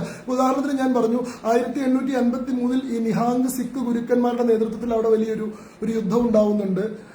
പക്ഷേ എന്താ പറയുക 1856 ആയപ്പോഴേക്കും ഈ പറയുന്ന ബ്രിട്ടീഷുകാരുടെ നേതൃത്വത്തിൽ റെയിലിംഗ്സ് ഒക്കെ ഉണ്ടാക്കിയിട്ട് ഇതിനെ ഡിവൈഡ് ചെയ്യുന്നുണ്ടല്ലോ. ആ സമയത്തുള്ള ഇംഗ്ലീഷ് റെക്കോർഡ്സ് നോക്കൂ, 1858 റവന്യൂ റെക്കോർഡ്സ് നോക്കൂ, അതിലെല്ലാം വളരെ കൃത്യമായിട്ട് ഈ പള്ളിയെ വിളിക്കുന്നത് മസ്ജിദ് ജന്മസ്ഥാൻ എന്നാണ്. 1940 വരെയുള്ള രേഖകളിൽ ഇതിനെ വിളിക്കുന്നത് 1928 ഫൈസാബാദ് ഗസറ്റിയർ അതിനെ പറയുന്നത് എന്താ, മസ്ജിദ് ജന്മസ്ഥാൻ എന്നാണ്. 1858 ഇംഗ്ലീഷ് കമ്മ്യൂണിക്കേഷൻ എന്താണ് ഡെപ്യൂട്ടി കളക്ടറുടെ കമ്മ്യൂണിക്കേഷൻ അതിൽ വിളിക്കുന്നത് മോസ്ക് ജന്മസ്ഥാന എന്നാണ്. 1870 എന്താണ് FR നെവിലിന്റെ റിപ്പോർട്ട് തെഹസീ ഫൈസാബാദി എന്ന് പറയുന്ന റിപ്പോർട്ടിൽ അതിനെ വിളിക്കുന്നത് മസ്ജിദ് ജന്മസ്ഥാൻ എന്നാണ്. അപ്പോൾ അതിനെ എല്ലാ കാലഘട്ടത്തിലും വിളിച്ചിരുന്നത് മസ്ജിദ് ജന്മസ്ഥാൻ എന്നാണ്. 1940 വരെയുള്ള രേഖകളിൽ, എന്തിനേറെ പറയുന്ന ഇസ്ലാമിക ചരിത്രകാരന്മാരുടെ രേഖകളിൽ പോലും 1940 വരെയുള്ള കാലഘട്ടത്തിൽ 1908 എഴുതപ്പെട്ടിട്ടുള്ള ഇസ്ലാമിക് ഹിസ്റ്റോറിയൻസിന്റെ കൃതികളിലെല്ലാം അതിനെ ജന്മസ്ഥാന മസ്ജിദ് എന്ന് തന്നെയാണ് വിളിച്ചിരുന്നത്. അപ്പൊ ഈ ബാബറി മസ്ജിദിന്റെ പേര് പോലും അത് പിന്നീട് നിർമ്മിക്കപ്പെട്ടതാണ്, വ്യാജമായിട്ട് ആരോപിക്കപ്പെട്ടതാണ് എന്നുള്ളതാണ് ഈ വിഷയങ്ങൾ. അപ്പൊ ഇത് തകർത്തിട്ടാണ് ക്ഷേത്രം ഉണ്ടാക്കിയെന്നുള്ള കാര്യം നമുക്ക് വ്യക്തത വന്നല്ലോ. ഇനി നമുക്ക് ഒറ്റ കാര്യത്തിലേക്ക് കൂടി കടന്നു കഴിഞ്ഞാൽ ഈ അവതരണം അവസാനിപ്പിക്കാമെന്ന് ഞാൻ വിചാരിക്കുകയാണ്. നമ്മുടെ സമയവും നമ്മൾ ഉദ്ദേശിച്ചതിന്റെ അപ്പുറത്തേക്ക് പോയല്ലോ. ഞാൻ പറയാൻ ശ്രമിക്കുന്നത് ഇനി സുപ്രീം കോടതി എന്ത് അടിസ്ഥാനത്തിലാണ് ഈ വിധി പറഞ്ഞതെന്നുള്ളതാണ് വേറെ ചോദ്യം. കാരണം ഇപ്പൊ ചില ആൾക്കാർ വാദിച്ചുകൊണ്ടിരിക്കുന്നത് എന്താ വെച്ചാൽ ഇത് ക്ഷേത്രം ഉണ്ടായിരുന്നു തെളിയിക്കപ്പെട്ടിട്ടില്ല, പള്ളി ഉണ്ട് എന്നുള്ളത് അൺഡിസ്പ്യൂട്ടബിൾ ആയിട്ടുള്ള ഫാക്ടാണ്. 1992 വരെയുള്ള വീഡിയോ ഫുട്ടേജുകൾ വരെയുണ്ട്, അത് തകർക്കപ്പെടുന്നതൊക്കെ ആളുകൾ കണ്ടിട്ടുണ്ട്. പക്ഷേ ക്ഷേത്രം ഉണ്ടായിരുന്നു എന്നുള്ള കാര്യം തെളിയിക്കപ്പെട്ടിട്ടില്ല, അതുമായി ബന്ധപ്പെട്ട രേഖകളൊന്നുമില്ല. പക്ഷെ എന്താണ്, ഭൂരിപക്ഷ വിശ്വാസികൾക്ക് വേണ്ടിയിട്ട് അന്യായമായിട്ട് സുപ്രീം കോടതി അവിടെ ഒരു ക്ഷേത്രം നിർമ്മിച്ചോളാൻ പറഞ്ഞു. അതോടുകൂടി ഇന്ത്യയിലെ നീതിദേവത മരിച്ചു, സുപ്രീം കോടതി കൊന്നു. 5 ജഡ്ജിമാരും കൂടി ഗൂഢാലോചന നടത്തി അവരെ ഇപ്പൊ മറ്റേ പ്രാണപ്രതിഷ്ഠാ ചടങ്ങിലേക്ക് ക്ഷണിച്ചതോട് കൂടിയിട്ട് ഇതിന് ആധികാരികമായിട്ടുള്ള തെളിവ് ലഭിച്ചു എന്നൊക്കെയാണ് ഇവർ പറയുന്നത്.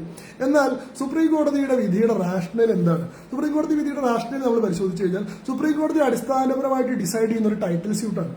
എന്താ ടൈറ്റിൽ സ്യൂട്ട് എന്ന് പറഞ്ഞാൽ ഒരു ഭൂമിയുടെ അവകാശി, ഉടമസ്ഥൻ ആര് എന്നതുമായി ബന്ധപ്പെട്ടിട്ടാണ് ടൈറ്റിൽ സ്യൂട്ട് നിൽക്കുന്നത്. അതിലെ മതപരമായിട്ടുള്ള വിശ്വാസമോ അതിലേതെങ്കിലും വിഭാഗത്തിന്റെ വൈകാരികതയോ ഒന്നും സുപ്രീം കോടതി പരിഗണിക്കുന്നില്ല. സുപ്രീം കോടതി ടൈറ്റിൽ സ്യൂട്ട് ഡിസൈഡ് ചെയ്യുന്നത് purely on the basis of civil law ആണ്. നിയമപരമായിട്ട് ആ ഭൂമിക്ക് ആർക്കാണ് അവകാശം എന്നാണ്.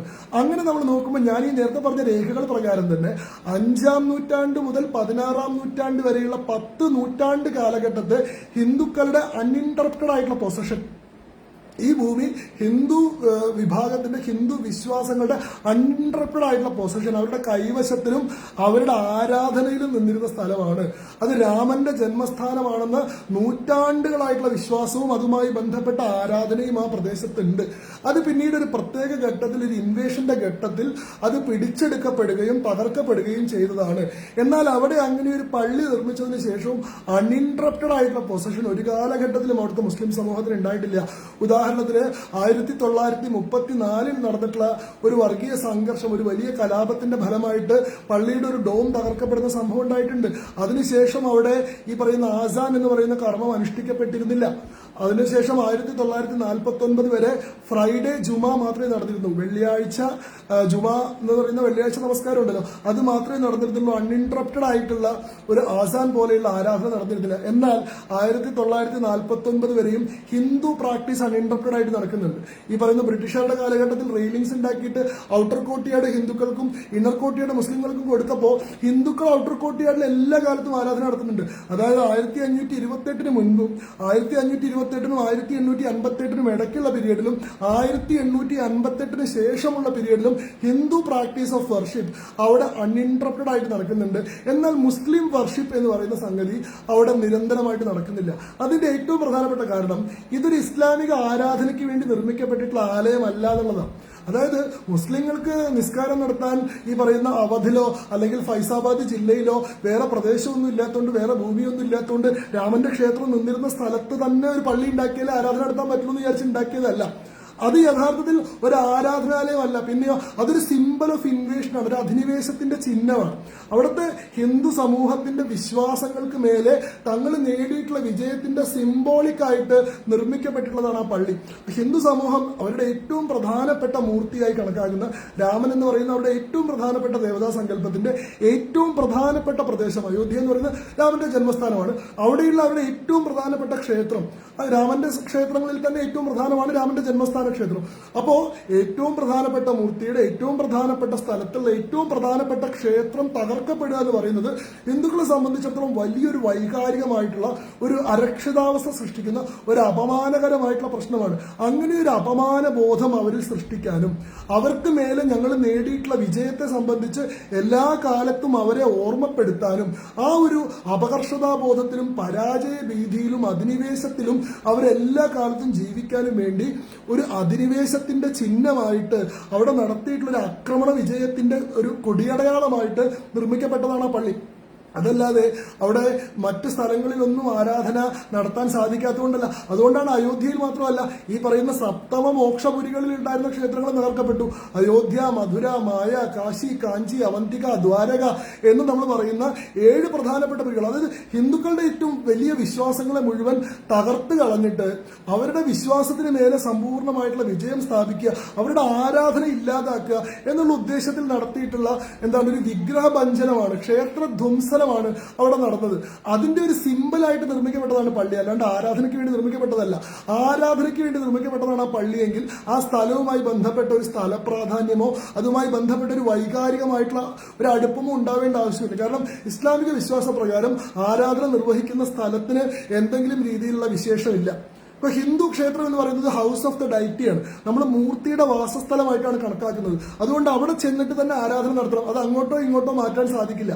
നമ്മൾ വൈകുണ്ഠത്തിലിരിക്കുന്ന വിഷ്ണുവിനെ പ്രാർത്ഥിക്കാൻ വേണ്ടിയിട്ടല്ല നമ്മൾ ഗുരുവായൂർ അമ്പലത്തിൽ പോകുന്നത്. നമ്മൾ ഗുരുവായൂർ അമ്പലത്തിൽ പോകുന്നത് ഗുരുവായൂരപ്പനെ പ്രാർത്ഥിക്കാൻ വേണ്ടിയിട്ടാണ്. നമ്മൾ കൈലാസത്തിലിരിക്കുന്ന ശിവനെ പ്രാർത്ഥിക്കാൻ വേണ്ടിയിട്ടല്ല വടക്കുന്നാഥന്റെ അമ്പലത്തിൽ പോകുന്നത്. നമ്മൾ വടക്കുന്നാഥ ക്ഷേത്രത്തിൽ പോകുന്നത് വടക്കുന്നാഥനെ പ്രാർത്ഥിക്കാനത്. മൂർത്തി റിസൈഡ്സ് ദർ, ആ മൂർത്തി അവിടെ തന്നെയാണ് വസിക്കുന്നത്.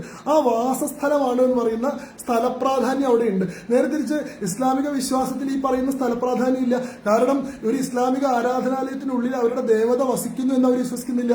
സ്വർഗസ്ഥനായിട്ടുള്ള ദൈവത്തെ ആരാധിക്കാൻ വേണ്ടി മനുഷ്യൻ ഒത്തുകൂടുന്ന സ്ഥലം മാത്രമാണ് ആരാധനാലയം. It is a common place of assembly for worship. ആളുകൾക്ക് ആരാധനയ്ക്ക് വേണ്ടി ഒത്തുകൂടാനുള്ള ഒരു സ്ഥലം മാത്രമാണ്, അല്ലാണ്ട് ദൈവം അവിടെ വസിക്കുന്നില്ല. ദൈവം സ്വർഗത്തിലാണ് വസിക്കുന്നത്. അതുകൊണ്ട് തന്നെ ഒത്തുകൂടുന്ന സ്ഥലം കുറച്ച് അങ്ങോട്ടോ ഇങ്ങോട്ടോ മാറുന്നതുകൊണ്ട് യാതൊരു മാറ്റവും സംഭവിക്കുന്നില്ല.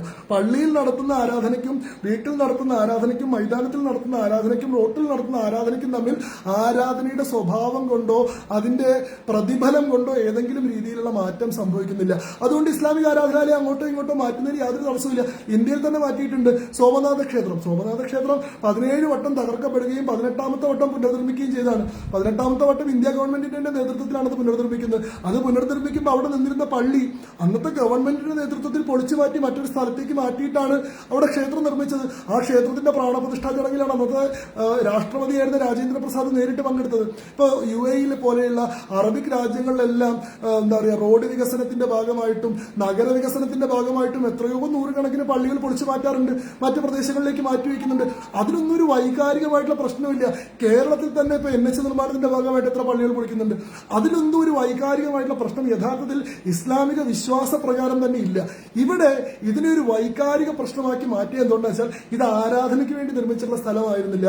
ഇത് ഹിന്ദു സമൂഹത്തിന് മേലെ നടത്തിയിട്ടുള്ള ഒരു വിജയത്തിന്റെ ചിഹ്നമായിട്ട് നിർത്തിയിരുന്നതാണ്. അതുകൊണ്ട് ആ പ്രദേശവുമായി ബന്ധപ്പെട്ട ഒരു അഭിമാന പ്രശ്നമുണ്ട്, ഒരു ദുരഭിമാന പ്രശ്നമുണ്ട്. സ്വാഭാവികമായിട്ട് ഇത് തന്നെ ഹിന്ദു സമൂഹത്തെ സംബന്ധിച്ചിടത്തോളം ഉണ്ട്. ഹിന്ദു സമൂഹത്തിന്റെ ഒരു സ്വാഭിമാന പ്രശ്നമാണത്. എത്രയും കാലം പ്രഭു ശ്രീരാമന്റെ ജന്മസ്ഥാനമായിട്ടുള്ള അയോധ്യയിൽ തകർക്കപ്പെട്ട ക്ഷേത്രത്തിന്റെ അവശിഷ്ടങ്ങൾക്ക് മേലെ പടുത്തുയർത്തിയിട്ടുള്ള പള്ളി അവിടെ നിൽക്കുന്നു. അത്രയും കാലവും ഇവിടുത്തെ ഈ രാജ്യത്തെ സനാതനി ഹിന്ദു അപമാനഭാരത്തിൽ കുനിഞ്ഞ ശിരസ്സുമായിട്ട് ജീവിക്കേണ്ടി വരും. കാരണം അത് കാണുമ്പോഴെല്ലാം തന്റെ പൂർവികർക്ക് മേലെ നടത്തിയിട്ടുള്ള അധിനിവേശത്തിന്റെ ഓർമ്മ അയാളെ തേടി വരും. അത് കാണുമ്പോഴെല്ലാം സ്വന്തം പ്രഭുവായിട്ടുള്ള രാമനെ സംരക്ഷിക്കാൻ കഴിയാതെ തോറ്റുപോയിട്ടുള്ള തന്റെ സമാജത്തെ പറ്റിയിട്ടുള്ള ദുഃഖം അയാളുടെ മനസ്സിലേക്ക് വരും. അത് കാണുമ്പോഴെല്ലാം ഒരു അധിനിവേശ മതം തന്റെ വിശ്വാസധാരകൾക്ക് മേലെ നടത്തിയിട്ടുള്ള വിജയത്തിന്റെ ഓർമ്മകൾ, കയ്പുള്ള ഓർമ്മകൾ അയാളുടെ ഉള്ളിലേക്ക് തികട്ടി വരും. ഈ അപകർഷതയിൽ, ഈ അപമാനത്തിൽ, ഈ പരാജയബോധത്തിൽ അവനെ എല്ലാ കാലത്തും നിലനിർത്താൻ വേണ്ടിയിട്ടാണ് അതവിടെ നിർമ്മിക്കപ്പെട്ടില്ല. അതുകൊണ്ടാണ് അത് അവിടെ നിർത്തി മാറ്റാൻ പറ്റില്ല, അത് വേറെ എങ്ങോട്ടും മാറ്റാൻ പറ്റില്ല. അത് ഈ രാജ്യത്തെ മതേതരത്വത്തിന്റെ ജീവിക്കുന്ന സ്പന്ദിക്കുന്ന സ്മാരകമാണെന്നൊക്കെ ചില ആളുകൾ പറയുന്നത്. യഥാർത്ഥത്തിൽ മതേതരത്വത്തിന്റെ സ്മാരകമല്ല, അത് അധിനിവേശത്തിന്റെ സ്മാരകമാണ്. അത് ഇവിടുത്തെ ഹിന്ദു വിശ്വാസങ്ങൾക്ക് മേലെ നടത്തിയിട്ടുള്ള കടന്നുകയറ്റത്തിന്റെ സ്മാരകമാണ്. അതിന്റെ ചരിത്രം ഞാൻ പിന്നീട് പറയുന്നില്ല, നമുക്ക് എല്ലാവർക്കും അറിയുന്നതാണ് ആ സംഭവത്തിന് എന്താ സംഭവിച്ചത്. ഞാനിവിടെ പറയാൻ ശ്രമിച്ചത് ഇങ്ങനെ ഒരു സംഗതി വളരെ അമിക്കബിളി റിസോൾവ് ചെയ്യാൻ കഴിയാവുന്ന ഒരു സംഗതി ഇവിടുത്തെ ഇടത് ചരിത്രകാരന്മാരുടെയും ഇവിടുത്തെ ഇസ്ലാമിക് പക്ഷത്തിന്റെയും ബോധപൂർവമായിട്ടുള്ള കുത്തിത്തിരിപ്പുകൾ കൊണ്ടും കുൽസിത പ്രവർത്തികൾ കൊണ്ടുമാണ് ഒരിക്കലും പരിഹരിക്കാൻ കഴിയാത്തൊരു പ്രശ്നമായത്. എന്നാൽ സുപ്രീം കോടതിയുടെ മുന്നിൽ വരുമ്പോൾ സുപ്രീം കോടതിക്ക് ഈ പറയുന്ന ചരിത്രമോ ഇതിലെ വിശ്വാസമോ ഇതുമായി ബന്ധപ്പെട്ട മറ്റു വൈകാരികതകളോ ഒന്നും പരിശോധിക്കേണ്ട ആവശ്യമില്ല. സുപ്രീം കോടതി സിവിൽ സ്യൂട്ടാണ് ഡിസൈഡ് ചെയ്തത്. കോടതി സിവിൽ സ്യൂട്ട് ഡിസൈഡ് ചെയ്യുമ്പോൾ കോടതി നോക്കിയത് ആരുടേതായിരുന്നു ഭൂമി, പണ്ട് ആരുടെ ആയിരുന്നു ഭൂമി. അതായത് അവിടെ ആ പള്ളി നിൽക്കുന്നുണ്ടെങ്കിൽ കോടതിക്ക് ഇങ്ങനെ വിധി പറയാൻ പറ്റില്ല. പക്ഷെ കോടതി വിധി പറയുന്ന ഘട്ടത്തിൽ അവിടെ ക്ഷേത്രവും ഇല്ല, പള്ളിയില്ല. മുൻപൊരു പള്ളി ഉണ്ടായിരുന്നു, മുൻപൊരു ക്ഷേത്രം ഉണ്ടായിരുന്നു. രണ്ടും ഒരു തിങ് ഓഫ് പാസ്റ്റ് ആണ്, മുന്നേ സംഭവിച്ചിട്ടുള്ള കാര്യമാണ്. ഇതിനു മുൻപ് ഏറ്റവും ആദ്യത്തിൽ ആദ്യം ഈ വ്യവഹാരം ഉണ്ടാവുന്നതിന് മുൻപ് അവിടുത്തെ സ്ഥിതി എന്തായിരുന്നു എന്നുള്ളതാണല്ലോ കോടതി പരിശോധിക്കുന്നത്. കോടതി പരിശോധിക്കുമ്പോൾ 5-ാം നൂറ്റാണ്ട് മുതൽ 12-ാം നൂറ്റാണ്ട് വരെയുള്ള ഹിന്ദു ചരിത്ര രേഖകളിൽ അയോധ്യയുമായി ബന്ധപ്പെട്ട പരാമർശമുണ്ട്. അത് പ്രഭു രാമന്റെ ജന്മസ്ഥാനമാണെന്ന് തെളിയിക്കുന്ന വ്യക്തമായിട്ടുള്ള രേഖകൾ, തെളിവുകളുണ്ട്. 12-ാം നൂറ്റാണ്ട് മുതൽ 15-ാം നൂറ്റാണ്ട് വരെ ആ സ്ഥലത്ത് ക്ഷേത്രം നിലനിന്നതുമായി ബന്ധപ്പെട്ട ചരിത്രപരമായിട്ടുള്ള രേഖകളുണ്ട്. 15-ാം നൂറ്റാണ്ടിനും 17-ാം നൂറ്റാണ്ടിനും ഇടയിൽ അവിടെ ഉണ്ടായിരുന്ന ക്ഷേത്രം തകർക്കപ്പെടുകയും അവിടെ പകരം ഒരു പള്ളി നിർമ്മിക്കപ്പെടുകയും ചെയ്തതുമായി ബന്ധപ്പെട്ട ഇസ്ലാമിക് ചരിത്രകാരന്മാരുടെ തന്നെ ഇസ്ലാമിക് രാജഭരണകാലത്തെ പാലസ് റെക്കോർഡ്സിലെ തന്നെ തെളിവുകളുണ്ട്. അതിനുശേഷം ഹിന്ദു സമൂഹം എല്ലാ കാലത്തും അവിടെ ആരാധനയ്ക്ക് വേണ്ടി നടത്തിയിട്ടുള്ള സമരങ്ങളും സംഘർഷങ്ങളും ഉണ്ട്. 16-ാം നൂറ്റാണ്ടിൽ വർഗീയ ലഹളകൾ ഉണ്ടായിട്ടുണ്ട്, 17-ാം നൂറ്റാണ്ടിൽ ഉണ്ടായിട്ടുണ്ട്, 18-ാം നൂറ്റാണ്ടിൽ ഉണ്ടായിട്ടുണ്ട്, 19-ാം നൂറ്റാണ്ടിൽ ഉണ്ടായിട്ടുണ്ട്. 4 നൂറ്റാണ്ട് നീണ്ട സംഘർഷമാണ്. ഏതെങ്കിലും ഒരു ഘട്ടത്തിൽ ഇത് പോട്ടെ, ഞങ്ങൾക്കത് ആവശ്യമില്ല, പോട്ടെ, കഴിഞ്ഞത് കഴിഞ്ഞു, രാമന്റെ ജന്മസ്ഥാനം ഞങ്ങൾക്ക് വേണ്ട എന്നീ രാജ്യത്തെ ഹിന്ദുക്കൾ ഒരിക്കലും വിചാരിച്ചിട്ടില്ല. തലമുറകളായിട്ട് ആ സ്ഥാനം മടക്കി കിട്ടാൻ വേണ്ടിയിട്ടുള്ള നിരന്തരമായിട്ടുള്ള സംഘർഷത്തിൽ ഇവിടുത്തെ ഹിന്ദു സമൂഹം ഏർപ്പെട്ടിട്ടുണ്ട്. എന്നാൽ അങ്ങനെയുള്ള ഒരു അൺഇൻട്രപ്റ്റഡ് ആയിട്ടുള്ള പൊസഷൻ മുസ്ലിം സമൂഹത്തിന് ഒരു കാലത്തും ഈ പറയുന്ന സംഗതിയുടെ മേലെ ഉണ്ടായിരുന്നില്ല. അത് ഒരു ഇസ്ലാമിക യുദ്ധവിജയത്തിന്റെ സ്മാരകമായി നിർമ്മിച്ചത് അവിടെ കൃത്യമായിട്ട് ആരാധനയോ നിസ്കാരമോ നടന്നിരുന്നില്ല. 1934 ശേഷം അവിടെ നിസ്കാരം തന്നെ നടന്നിരുന്നില്ല, ഫ്രൈഡേ ജുമ മാത്രമേ നടന്നിരുന്നുള്ളൂ. 1949 തൊട്ട് 1992 വരെയുള്ള പീരീഡിൽ അവിടെ ഒന്നും നടന്നിട്ടില്ല. അതിന് 1949 നിരോധനാജ്ഞ പ്രഖ്യാപിക്കുകയും ഇത് ഗേറ്റ് ഇട്ട് പൂട്ടുകയും ചെയ്തല്ലോ. ഇത് പറയുമ്പോൾ പണ്ടത്തെ ഒരു കഥ പറയും. ഒരു രാജാവിന്റെ അടുത്ത് 2 അമ്മമാര് കുട്ടിയുടെ അവകാശം ചോദിച്ചു വന്ന കഥ. കുട്ടിയുടെ അവകാശം ചോദിച്ചു വന്നപ്പോൾ രണ്ടുപേരും പറഞ്ഞു എന്റെ കുട്ടിയാണ്, എനിക്ക് തരണം എന്ന് പറഞ്ഞു. അപ്പോൾ അവസാനം രാജാവ് ഇതിൽ തീർപ്പാക്കാൻ പറ്റാതെ വന്നപ്പോൾ രാജാവ് പറഞ്ഞൊരു കാര്യം ചെയ്യാം, കുട്ടീനെ വെട്ടി 2 ആക്കിയിട്ട് 2 ആൾക്ക് ഓരോ കഷ്ണം തരാമെന്ന് പറഞ്ഞപ്പോൾ ഒരമ്മ പറഞ്ഞത്ര ആയിക്കോട്ടെ, പകുതിയെങ്കിൽ പകുതി, അത്രയെങ്കിലും ആയല്ലോ, ഞാനത് എടുത്തോളാം എന്ന് പറഞ്ഞു. മറ്റേ അമ്മ പറഞ്ഞത്ര അയ്യോ എന്റെ കുട്ടീനെ വെട്ടി 2 ആക്കരുത്, അവർക്ക് കൊടുത്താലും എന്നാലും സാരില്ല, കുട്ടി ജീവനോട് ഇരിക്കുമല്ലോ എന്ന്. അപ്പൊ രാജാവിന് ഇത് ആരുടെയാണെന്ന് മനസ്സിലാക്കുന്ന. ഇവിടെ ഈ 2 സമൂഹങ്ങളും ഒരു ആരാധനാലയത്തിന് വേണ്ടിയിട്ട് അവകാശം ഉന്നയിച്ചുകൊണ്ടിരിക്കുന്നുണ്ട്. ഇത് ആർക്കും വേണ്ടാന്നുകൊണ്ട് ഗവൺമെന്റ് പൂട്ടിയപ്പോൾ ഒരാൾക്ക് പ്രശ്നം ഉണ്ടായിരുന്നില്ല, പക്ഷെ മറ്റേ കൂട്ടർക്ക് പ്രശ്നം ഉണ്ടായിരുന്നു. കാരണം അവർക്ക് എന്തെങ്കിലും ആയിക്കോട്ടെ പോട്ടെ എന്ന് വിചാരിക്കാൻ കഴിയുന്ന ഒരു നിസ്സാരമായിട്ടുള്ള ഒരു കാര്യമില്ലാത്ത ഒരു രാഷ്ട്രീയ പ്രശ്നം മാത്രമായിരുന്നില്ല, അത് അവരുടെ ഹൃദയവേദനയായിരുന്നു. എല്ലാ കാലത്തെയും അവരുടെ അഭിമാനബോധത്തിന്റെ പ്രശ്നമായിരുന്നു, അവരുടെ ഏറ്റവും പ്രധാനപ്പെട്ട മൂർത്തി സങ്കല്പത്തിന്റെ ആരാധനാലയത്തിന്റെ പ്രശ്നമായിരുന്നു. അതുകൊണ്ട് 49 തൊട്ട് 92 വരെയുള്ള പീരീഡിലും ഈ പറയുന്ന ഒരു ആരാധനയും ഇസ്ലാമിക ആരാധനയും നടക്കാത്ത പീരീഡിലും ഹിന്ദു സമൂഹത്തിന്റെ ആരാധന നടക്കുന്നുണ്ട്. 49-ലാണ് രാംലല്ലയുടെ ഐഡൽസ് അതിനുള്ളിൽ പ്രത്യക്ഷപ്പെടുന്നത്. 1964 മുതൽ വിശ്വ ഹിന്ദു പരിഷത്തിന്റെ നേതൃത്വത്തിൽ സംഘർഷങ്ങൾ നടക്കുന്നുണ്ട്. 1976 അവിടെ സംഘർഷങ്ങൾ നടക്കുന്നുണ്ട്. 1986 ഫൈസാബാദിലെ ജില്ലാ കോടതിയുടെ ഉത്തരവിന്റെ അടിസ്ഥാനത്തിൽ ഒരു ഡോർ ഹിന്ദു ആരാധനയ്ക്ക് വേണ്ടി തുറന്നു കൊടുക്കുന്ന സംവിധാനം ഉണ്ടാവുന്നത്.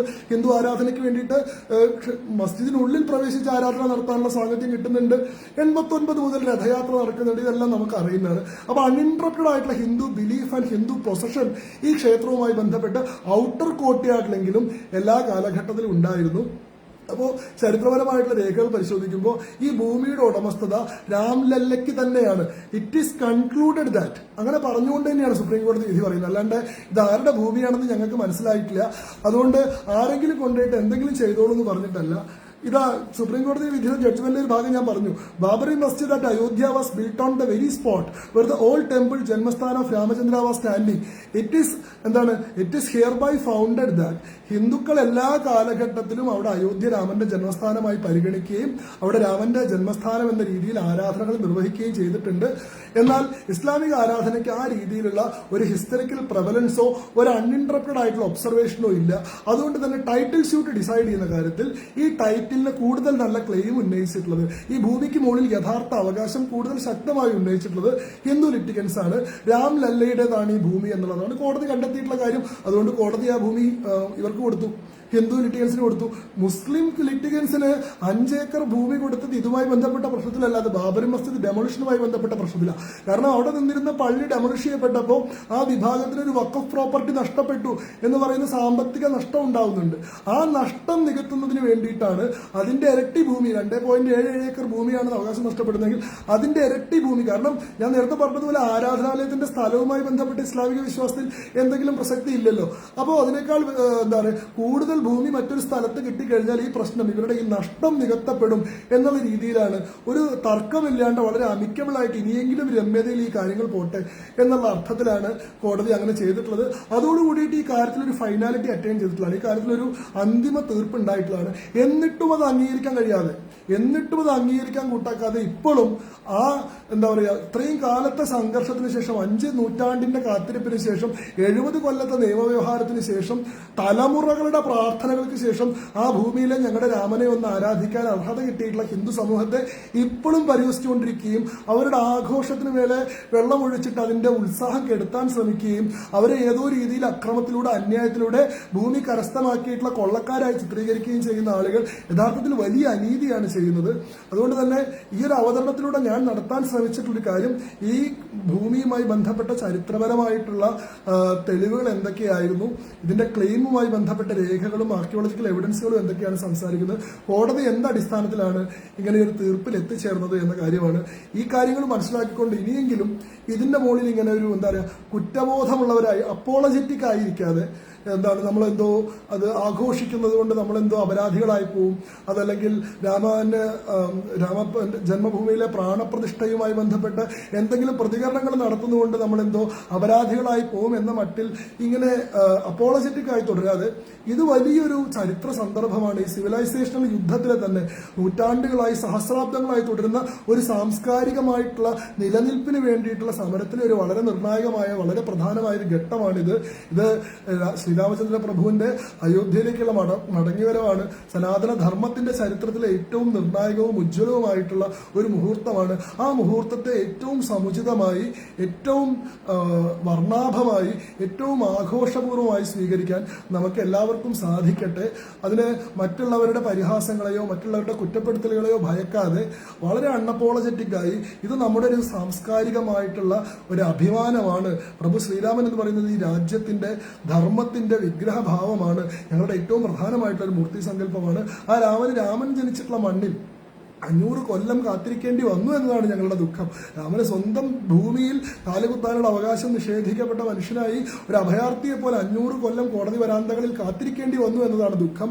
അതല്ലാതെ രാമൻ അയോധ്യയിലെ ജന്മസ്ഥാനത്തിലേക്ക് രാജാവായി മടങ്ങി വരുന്നത് ഏതെങ്കിലും രീതിയിൽ ഈ ഹിന്ദു സമൂഹത്തിന് ഏതെങ്കിലും തരത്തിലുള്ള കുറ്റബോധമുള്ള കാര്യമല്ല, അത് ഞങ്ങളുടെ അഭിമാനമാണെന്ന് പ്രഖ്യാപിക്കാൻ ഞങ്ങൾക്കൊരു മടിയുമില്ലെന്ന മട്ടിൽ ഈ വിഷയത്തിൽ വളരെ പ്രൗഢമായ, വളരെ അഭിമാനകരമായ ഒരു നിലപാടെടുത്ത് മുന്നോട്ട് പോകാൻ ഇനിയുള്ള 2 ദിവസങ്ങൾ രാജ്യം കണ്ടതിൽ വെച്ച് ഏറ്റവും വലിയ ദീപാവലി ആഘോഷമാക്കി മാറ്റാനുള്ള ഒരു സാഹചര്യം നമുക്കുണ്ടാവട്ടെ. നിങ്ങൾക്ക് എല്ലാവർക്കും പ്രഭു ശ്രീരാമന്റെ നിർലോഭമായിട്ടുള്ള അനുഗ്രഹങ്ങൾ ഉണ്ടാവട്ടെ എന്ന് പ്രാർത്ഥിച്ചുകൊണ്ട് ഇത്രയും നേരം എന്നെ കേട്ടിരുന്ന നിങ്ങൾക്ക് നന്ദി പറഞ്ഞുകൊണ്ട് ഞാൻ നിർത്തുകയാണ്. നമസ്കാരം. ജയ് ശ്രീരാം.